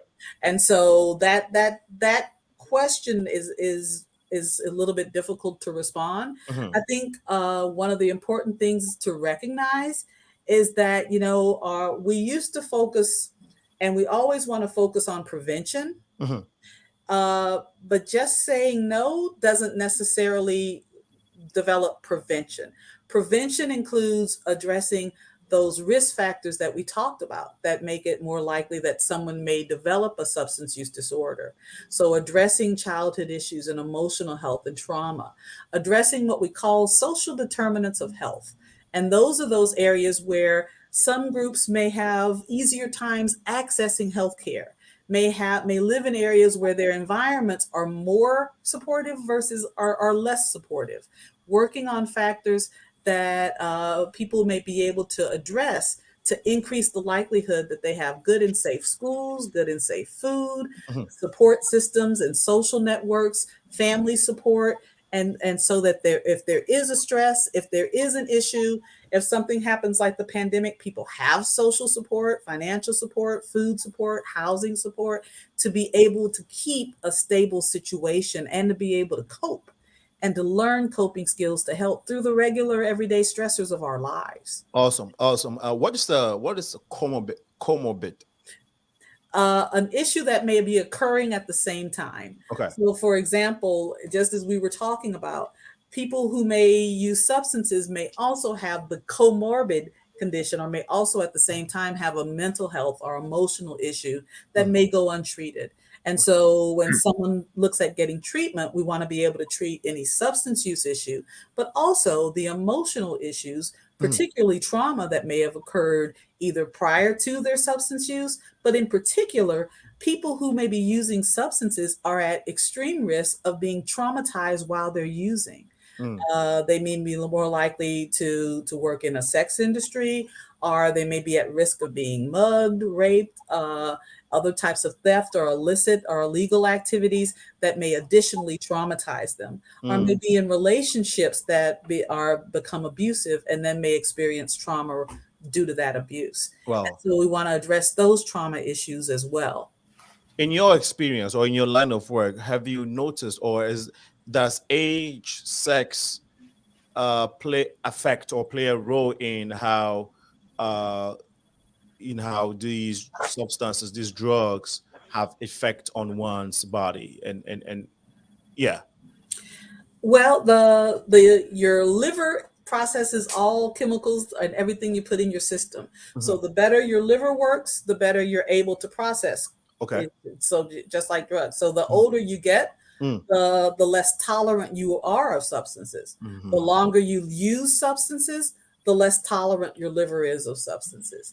So, and then men being typically, a larger structure than women, can frequently tolerate drinking more or using substances more at the number than women can without having those same potential health risks. And those include heart issue risk for strokes, risk for liver issues and kidney issues as you continue to use substances over time. And more particularly with substances that you might inject. Although people may use opioids either by pill form, if it's a prescription pill, by snorting it or smoking it or injecting it, you don't want to be at risk for HIV or Hep C, which are also illnesses that can cause additional difficulties. Does it affect the reproductive system, like childbirth? If someone is using hard drugs, I mean, is there a possibility that it may affect, their unborn child, and they may have some defects when they are born later in life? Is there any connection? That's a great question, Alinko. We know the most about alcohol. And the use of alcohol in a woman, if a woman is drinking during her pregnancy, we know that alcohol has an effect on the infant's development. We actually have enough information that we know, and we have a syndrome called fetal alcohol syndrome, which means that during the pregnancy, a woman was drinking during the pregnancy and not able to get help. And so that may cause not only developmental problems for the child, but also intellectual or thinking skills problems for the child as they grow older. We know similarly, if someone is using opioids during their pregnancy, we want to be able to provide them treatment during their pregnancy so that their child will be less at risk once a child is born. Thank you so much for sharing, Dr. Tanya. And Gail, so if can you hear me, Gail? Pardon me, do I have any what? Okay, so let's see if we can get some question. There's a question on the platform that I want to respond to. I think it's a comment or a question. This is from Chicago Underground. Dr. Tanya, is dopamine production and chemistry change in the brain only influenced by using drugs, or could that hormone be produced by meditation and vitamin D? That's a great question.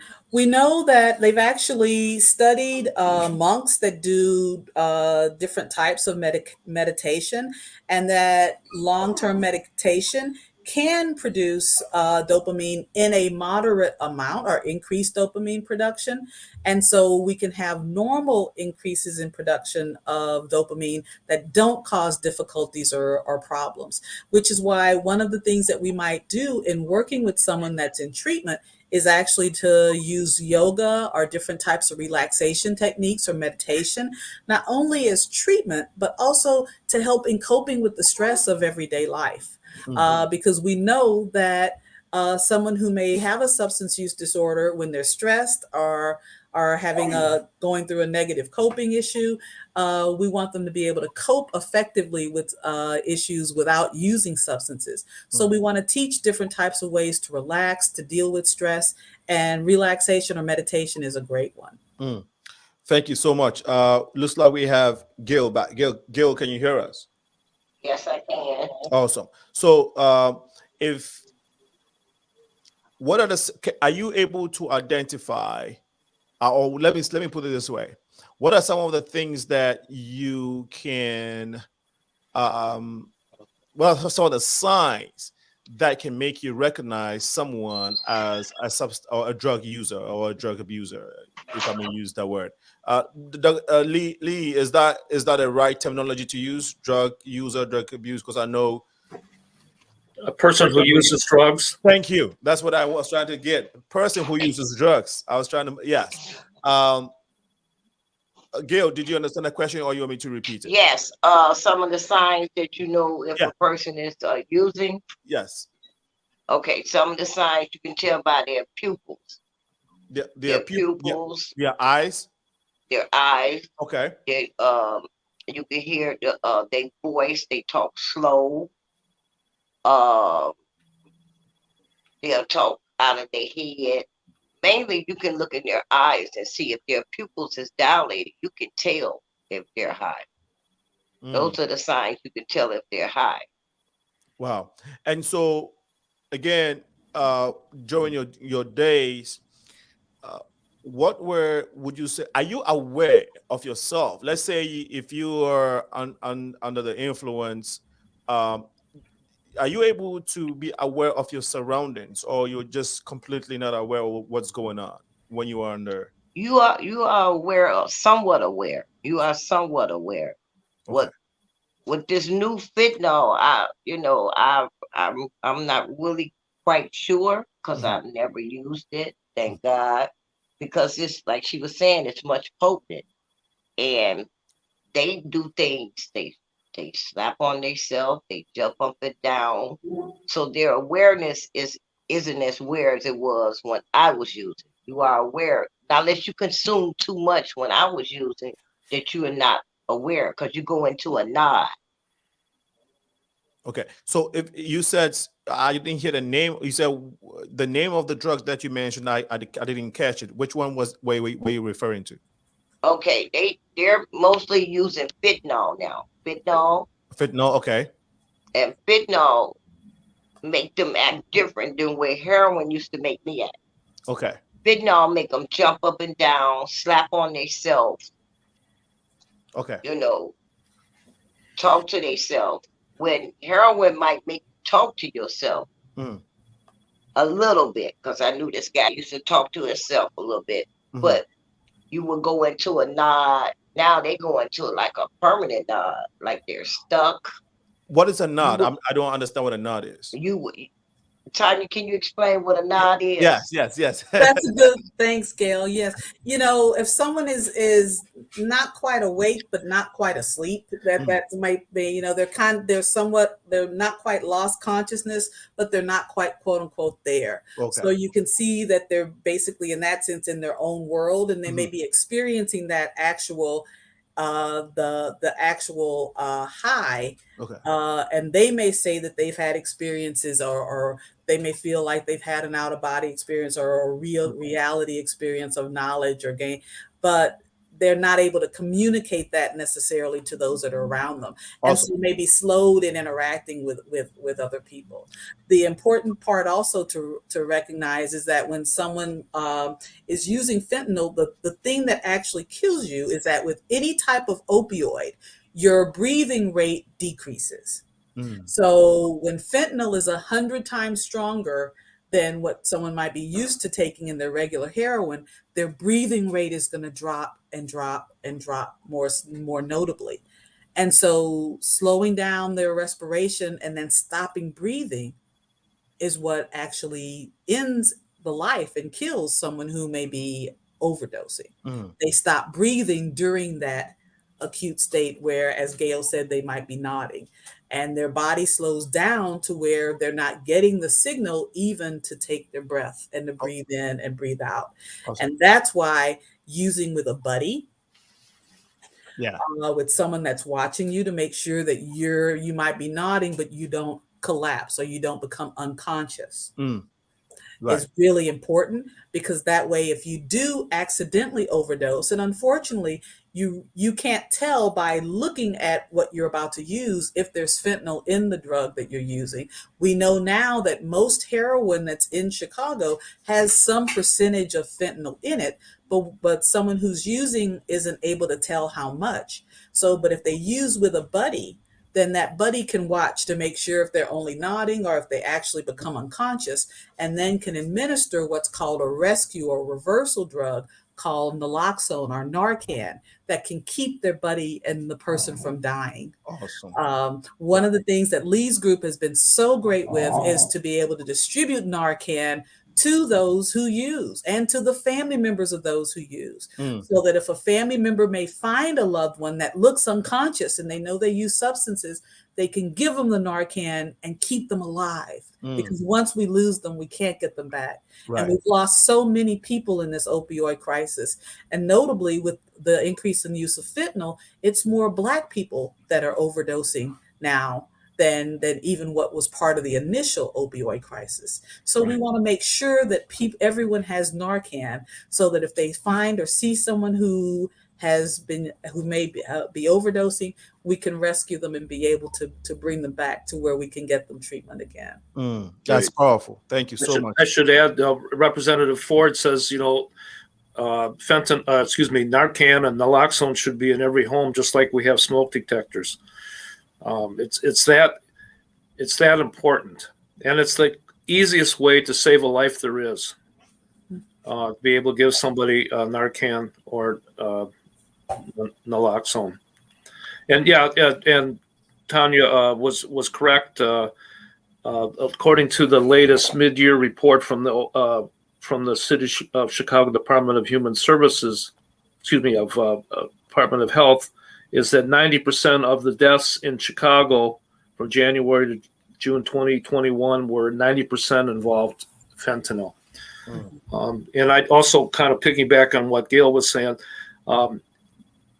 There's all sorts of different mixes of drugs in what is now sold as heroin. And there's many different kinds of fentanyl and fentanyl analogs, but also there's antihistamines and barbiturates and all sorts of other drugs in the drug supply now. And one of the things that we learned from Chicago Recovery Alliance is that you really don't know from day to day and moment to moment what's in these drugs. One of the folks from CRA said Chicago is predictably unpredictable. If you're in a smaller town or a smaller area, what comes through that town is a certain drug is kind of going to be around for a while, and everybody's going to have the same kind of drug. In Chicago, there's so many different entry points and so many different ways that drugs come into the community. Again, you don't know from unless you test it from one day to the next, what's in the drug. That's a great point, Lee, because we do know even recently, and that it also reminds us of how anyone can be could be a person who uses drugs. One of our famous actors, Michael K. Williams, recently overdosed, and they found that what he had used contained not only heroin but fentanyl and cocaine. We know that when Prince overdosed, he thought he was using just OxyContin, but there was fentanyl in the OxyContin that he used.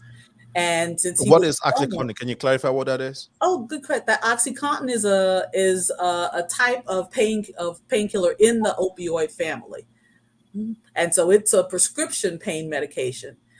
We actually get alerts when people might be selling what looks like a prescription pain pill, but may actually have fentanyl in it. And so people might think that they've purchased what looks like a pain pill on the streets, but it actually has fentanyl in it, and so is much, much stronger than they may anticipate. And so they may overdose because of the fentanyl that's in what they think is just a regular pain pill. Quick question. That's a good rule of thumb.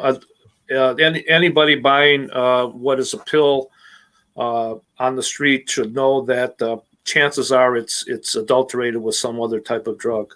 Unless you're getting it from the pharmacy. That's why we talk about, if I may, talk about safe supply. We're really part of the whole harm reduction piece is to have some predictability out there about what drugs are used. If you go to a bar and order a Maker's Mark on ice, you're going to get a Maker's Mark on ice. You're not going to get something that's got fentanyl in it. Right. So that's called a safe supply. The more and more that we can ensure that it is a safe supply, the less deaths we're going to have. And one of the only ways we can do that is by testing the drug, or actually by having a place where people can get a drug that is unadulterated. Yeah, and that's a question that leads to a question that somebody just asked. She says, "Where can you purchase these drugs?" There isn't federally. All of these drugs are currently illegal. So there isn't a place where a quote unquote safe supply exists. That would need to be. If you say, sorry, I'm sorry to interrupt. If you say these drugs, can you list these drugs that are illegal? Any of the ones that we've been talking about, in terms of heroin, fentanyl, there isn't a place where you can buy in the U.S. a safe supply. Some countries have looked at decriminalizing substances so that people can get help rather than incarceration for substance use. And actually some places have discussed and had research as to, so what would happen if we provided safe heroin so that we knew what the amount was, you knew that it didn't have anything else mixed in with it, and the person who was using it knew that they could use it somewhat safely. And not knowing that there was fentanyl or something else that might lead to an accidental overdose. So other countries have discussed how we can decrease the likelihood of overdose deaths. Awesome. Guys, thank you so much for sharing so far. You have been watching the Progressive Mind Show live on Facebook and on YouTube. We are also live on Twitter. Please keep sharing the feed so we can get this message out. Very, very important. Opioids, why we do get addicted, is the episode for today, and we are encouraging you to help get the message out. Gail, how does the use, I know I'm not used to using this phrase, so Lee, I would help you. I'll come back to you again. Drug users, right? Is that the term for it? Person who uses drugs. Person that uses drugs. I will not forget again. For a person that uses drugs, how does it affect your family, per your experience, Gail? Oh, well, whatever you go through, your family goes through. Well, I was in prison. They did time with me.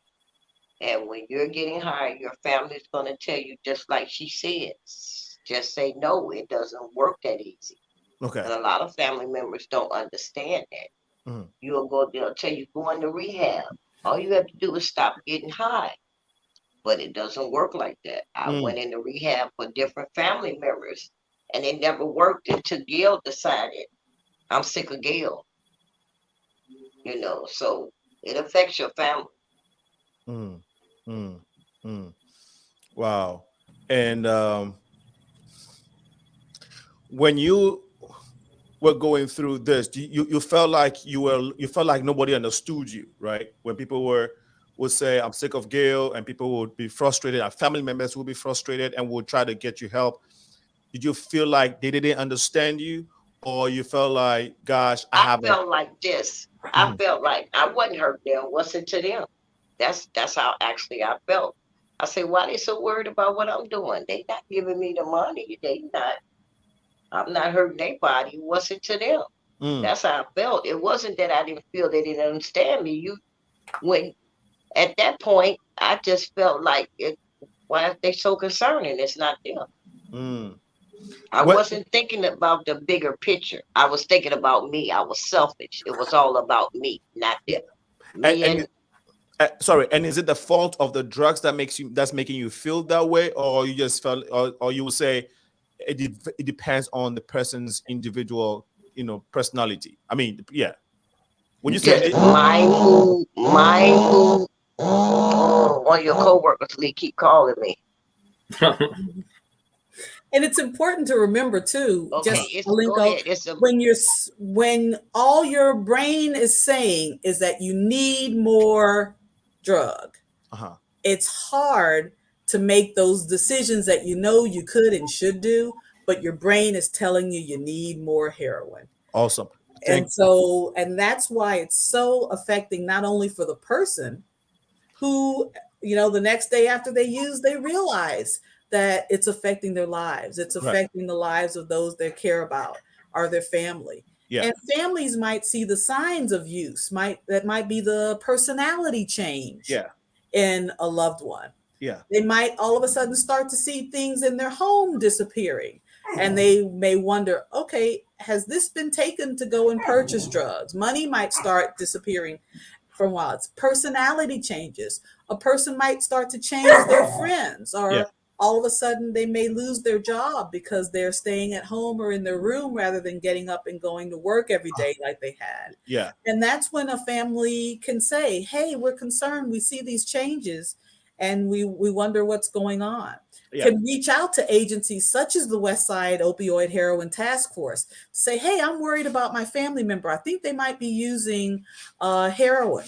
And they're a great role that Gail and others like her play in, called peer support and recovery support, where they can work not only with persons who are starting to the road towards recovery, and recovery means to not use drugs and to relearn those things and as to how to regain your life again and regain your family, to be able to get to a point where you can go back to work again and have the relationships that are healthy and meaningful and supportive for you.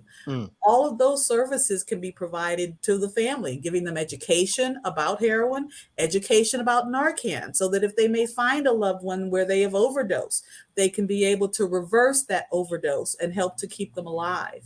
Okay.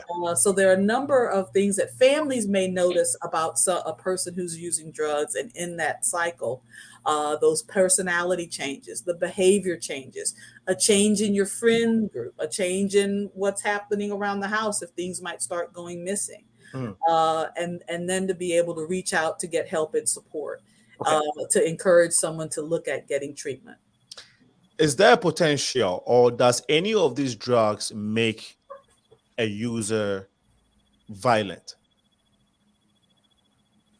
Dr. Tanya. While someone is high in using particular stimulants, they may be more irritable, more aggressive. But per se, it might be the context of how we use. When we know that people who may be under the influence of alcohol can become can be more irritable or aggressive. Okay. We know that domestic violence increases when someone is using alcohol. We know that the rate of of suicide and self-injury increases when persons are also using alcohol, because many substances decrease the person's judgment and their impulse control and the ability to say no. So if they have an idea or maybe having negative thoughts, they may have more difficulty kind of seeing that they're loved ones, that they're people that care, and they're people that want them to be alive. Okay. Well, they may be more at risk, not only of self-injury, more likely of self-injury, but also physical injury or particular domestic violence issues if someone might be drunk or impaired. Awesome. Britt says you are not able to control your emotions. Was that a case for you, Gail? Yes. Okay. Yes, that's why it's a mind mood altering substance. That's exactly what it does to you. Right. And I apologize, you all. Lee, there is a client calling me, would like to get in the clinic. Well, call. She called me twice, and I texted her and told her just give me the 8 o'clock. So, but you know they're what? ready to go. Yeah, it's important. She's ready. She's ready. Go right ahead. Yeah, it's important to be able to get help when someone is ready to get help. Yeah, go ahead and take care of that. Go right for it. Okay. Okay. Goodbye, you all. 100%. Thank you. Thank you for You're letting us doing know. the work, girl. Yeah. One of the things that's so important, just like Gail just shows, is when someone is ready to be able to get help, that help is available. One of the things that RUSH is doing and working with SUPRA, the Substance Use Prevention and Recovery, which is the state agency that helps with the development of substance use services, is to look at increasing the number of providers who can help clients who have opioid use disorder, that can look at prescribing the medications to help someone with the cravings for opioid use disorder. One of the main ones that we have to be able to help save people's lives is called Suboxone. It decreases. Now, Suboxone is a type of opioid, so it's in that same class of opioids, but it works in a different way than, say, heroin or fentanyl. Suboxone decreases that craving, so you don't have your brain on that ongoing driving craving for the need to use. And Suboxone also has another medication in it called naloxone, a low dose that actually decreases the likelihood that if you do take any other type of heroin or other substance that you overdose. The way that Suboxone, or what's called buprenorphine is the generic name, it actually decreases the craving and decreases the likelihood that if you take another opioid, that it can cause you to overdose. So that's a really important medication that we have now in the treatment for opioid use disorder. And we're working to make sure that when someone is ready for treatment, that there's someone available to provide it for them. Yeah, that's something we're very excited. I think in the last year or so, this warm handoff concept and having people who can prescribe and get people involved in medicine-assisted recovery is really increasing. There's a couple of organizations, COIP, from University of Illinois, Chicago, and Family Guidance, and Lawndale Christian Health Center. But the two I mentioned initially, now we'll have some mobile vans that are able to be called. Like if we're out there doing some training and providing naloxone. If somebody says to Gail or any of the other workers, "Hey, I'm really ready to get off," we can call somebody and they can get over there within a few minutes, or send an Uber or someone to pick them up and get them involved, and we can start getting them involved in medicine-assisted recovery within a few, an hour or less. Yeah. And that wasn't happening 2 years ago in quite the level that we're looking at now. The other piece I want to mention, for the last year and a half, we have been, the task force and prevention partnership have been tasked to get input from the community as to whether or not what their feelings are about establishing an overdose prevention site on the west side of Chicago, or really which has implications for the state as well.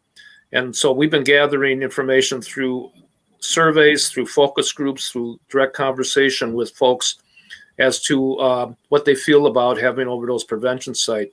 And essentially about 80% or more of everybody that we've talked to say that it's probably a good idea. They certainly say something has to be done. What we're doing is not working. The law enforcement approach is not working. We need to have an opportunity for people to feel that they can use and have somebody around for medical intervention. Oftentimes when we're out there, people will come over to us and say, hey, you got to come over here and help this person. We think they're overdosing. And some of our workers have actually helped reverse overdoses. And we also, the other piece that I think we're kind of closing toward the end here. A good sign is that year over year, the first half of this year, 2021, compared to the first half of last year, from the Chicago Department of Public Health, we've seen 1,000 less emergency medical system responses to overdoses on the West Side than the year before.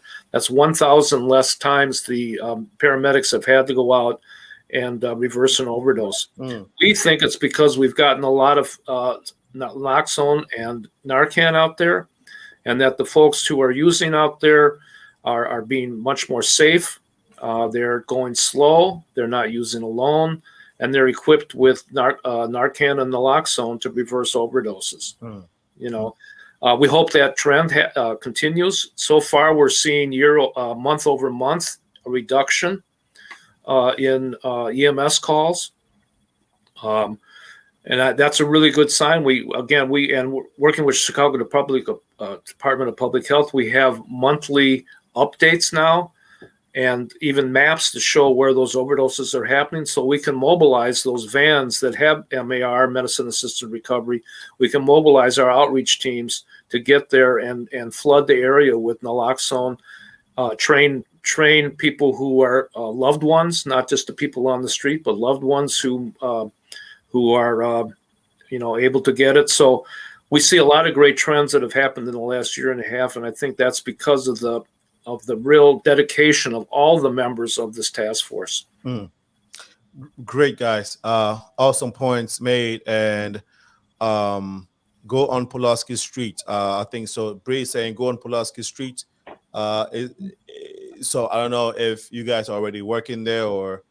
That's called the Pulaski corridor. Runs from the blue line to the green line, and we're up there all the time. The Blues team's there all the time with the other folks I mentioned, Lawndale Christian Health Center and Thresholds and Night Ministry, Haymarket, Greenbacks.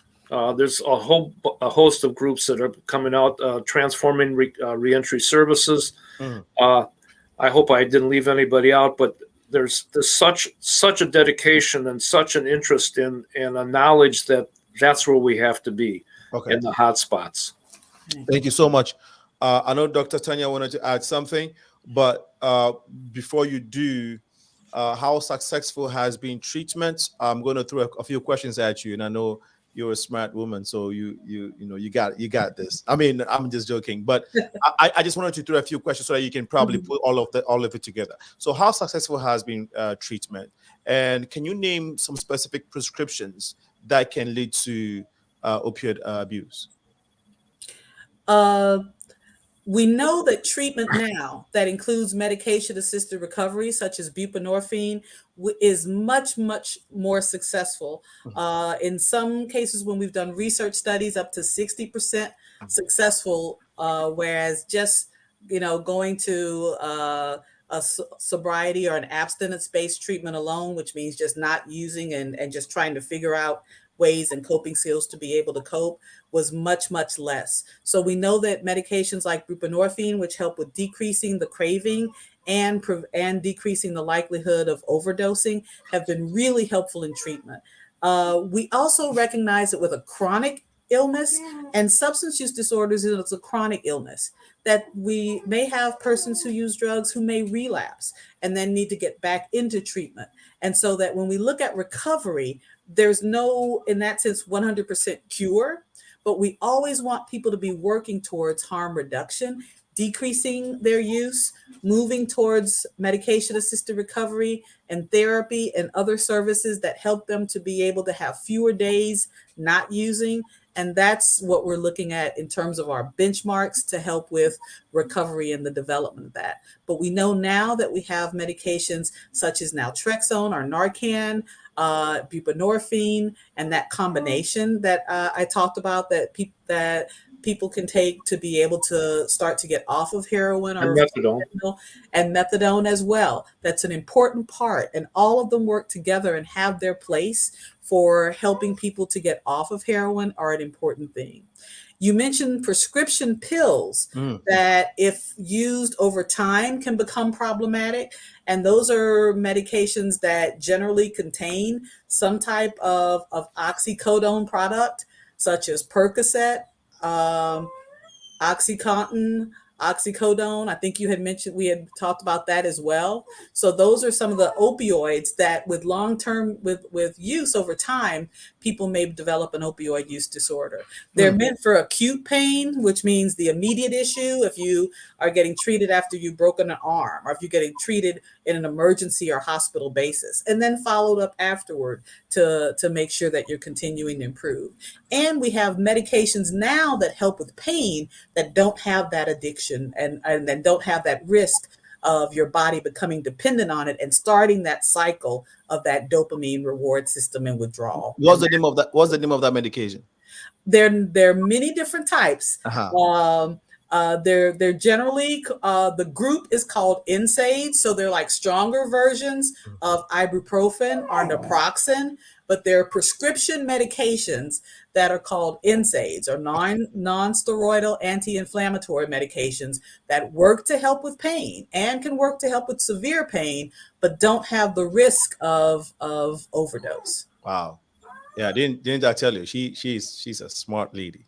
Dr. Lee, I know who to call. And you know what? As wonderful as TANYA is, we have a number of partners that know this same information, right? And we're really happy to do that. TANYA is a special person and really can describe peace. But we do have a lot of dedicated, well-trained, highly competent, very, very compassionate people that work together with us on the West.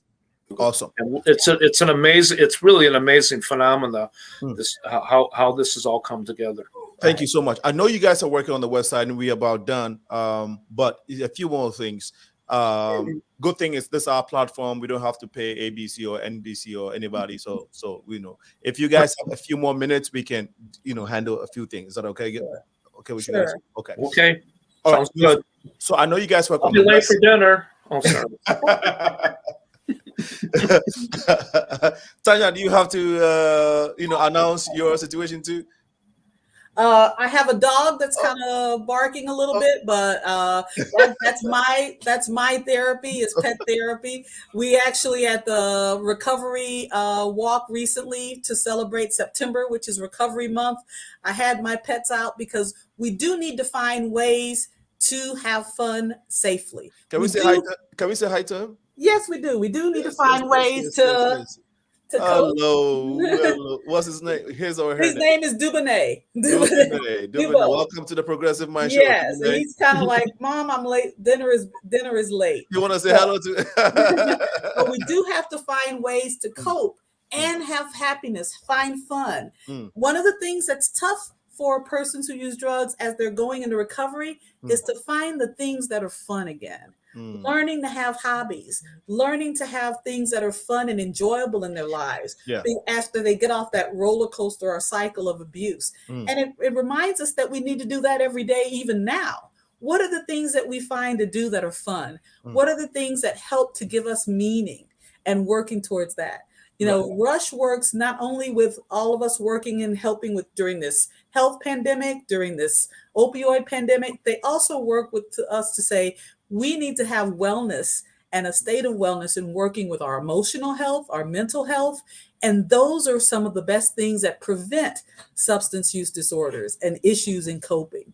And so working together to find those reasons, those meanings for getting up every day and finding meaning in your life.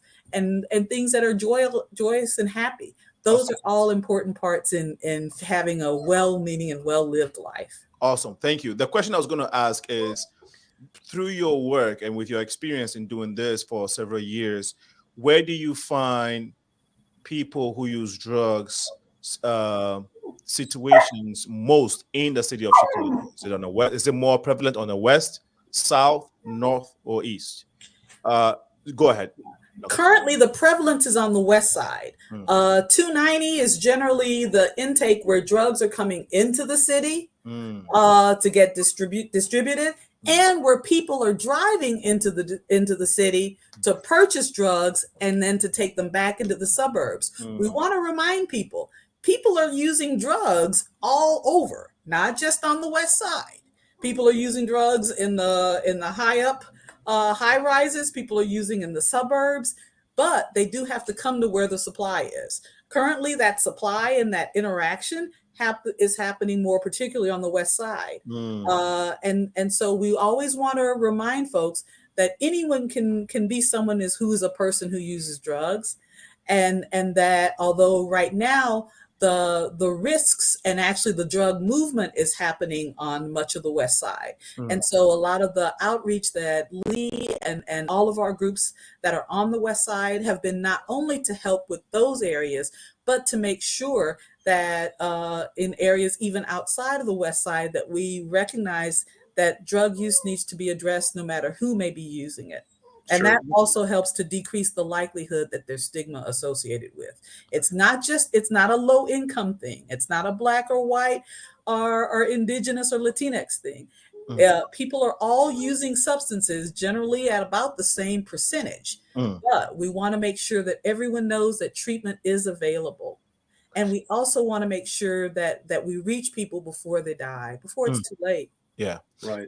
Thank you so much. For people, we've had some stories about people who have drowned in their bathtubs due to them being high. We heard about Whitney Houston situation.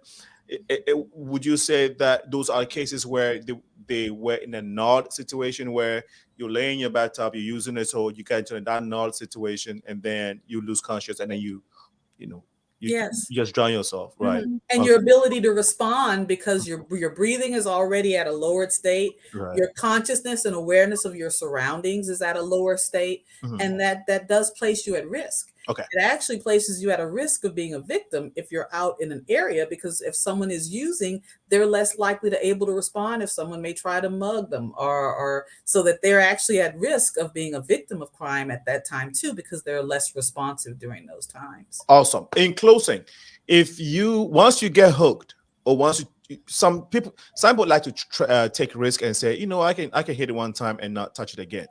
Now, there's a high risk of you getting addicted the first time you hit it, right? Is that correct? Not necessarily. Not necessarily. Okay. Okay. Not necessarily. But what would you say, so that we, in closing, what would you say to anybody who is curious about any of these drugs that you've mentioned, heroin, opioids, cocaine, crack cocaine, even liquor, right? If anybody hasn't tried this and they're curious about it and they want to give it a shot, probably due to peer pressure or any reason, what would be your advice to them? Dr. Tanya, and then Lee. The best thing to do is not to start. Not to try. Find the healthy ways to have fun and enjoy, like we were talking about earlier. Yeah. It's okay. It's okay to be called lame. It's fine. Because lame is life. Yeah. We want to find ways and we want to address, if you're having pain, emotional pain, that there are ways and there's therapy to help with addressing that. Awesome. Many people who may use alcohol may drink to dull or numb that pain, but getting help for those issues is more important. It's a longer lasting and a better way to address the problem. Lee. Know a lot about what you're going to take. I mean, if you're going to choose to use something, know what it does to the body, know what the possibilities of overdose is, know the ins and outs of it, the potential for becoming dependent on the drug. But the main thing is know how you could overdose and die. I mean, we talked about people can die the first time they use something. Young people can slam about 10, 15 shots and die of an alcohol overdose. Exactly. You know, it's the same thing. If you're going to jump on the back of a motorcycle and ride it for the first time, you ought to know how it works and what the dangers are. And wear a helmet. And wear a helmet, all those things. So, you know, it used to be just say no, but that left out people really understanding what a drug could do for them. And, you know, a first-time user is probably as much or more at risk of having a negative consequence as somebody who has experience. Right. So, you know, it's very important to get the information out about what they do for you. That's one of the things that stigma and, you know, the fear about drug use is driven good information underground. And what the task force is all about is to close those knowledge gaps, get as much information as we can out there so that people, if they choose to use, are making informed decisions. Okay. Yeah. Wow. Thank you all so much. Thank you all so much. Any contact information on how people can reach you or anything before we close out? Because we sure. Well, Westside Task Force at yahoo.com. Westside Task Force at yahoo.com is how you reach us. Tanya, any plugins? RUSCH University and our addiction services are available across from hospital to outpatient, and we're here to help. Look, it's been a pleasure having you guys. Dr. Tanya Sorrell, Lee Rauch, Gail Richardson, who was on with us. I really enjoyed this session, and I hope that the messages and the information that you guys have given us would impact and change some lives and change some perceptions for the better. And I'm looking forward to doing this with you guys again. I really want to congratulate you and give you all the kudos for the good work you're doing for our community and our society at large. Thank you, Alinko. Thank you. It was great talking to you. My pleasure. And you have been watching the Progressive Mind Show. This episode we call Opioids, Why We Get Addicted. We hope that you have taken something from this. Keep the conversation going on in your communities, in your homes, and keep sharing the feed. This Sunday, we shall be back here, and next week, Wednesday, we will be here promoting local businesses in our community. This has been the Progressive Minds, once again with your host, Alinko.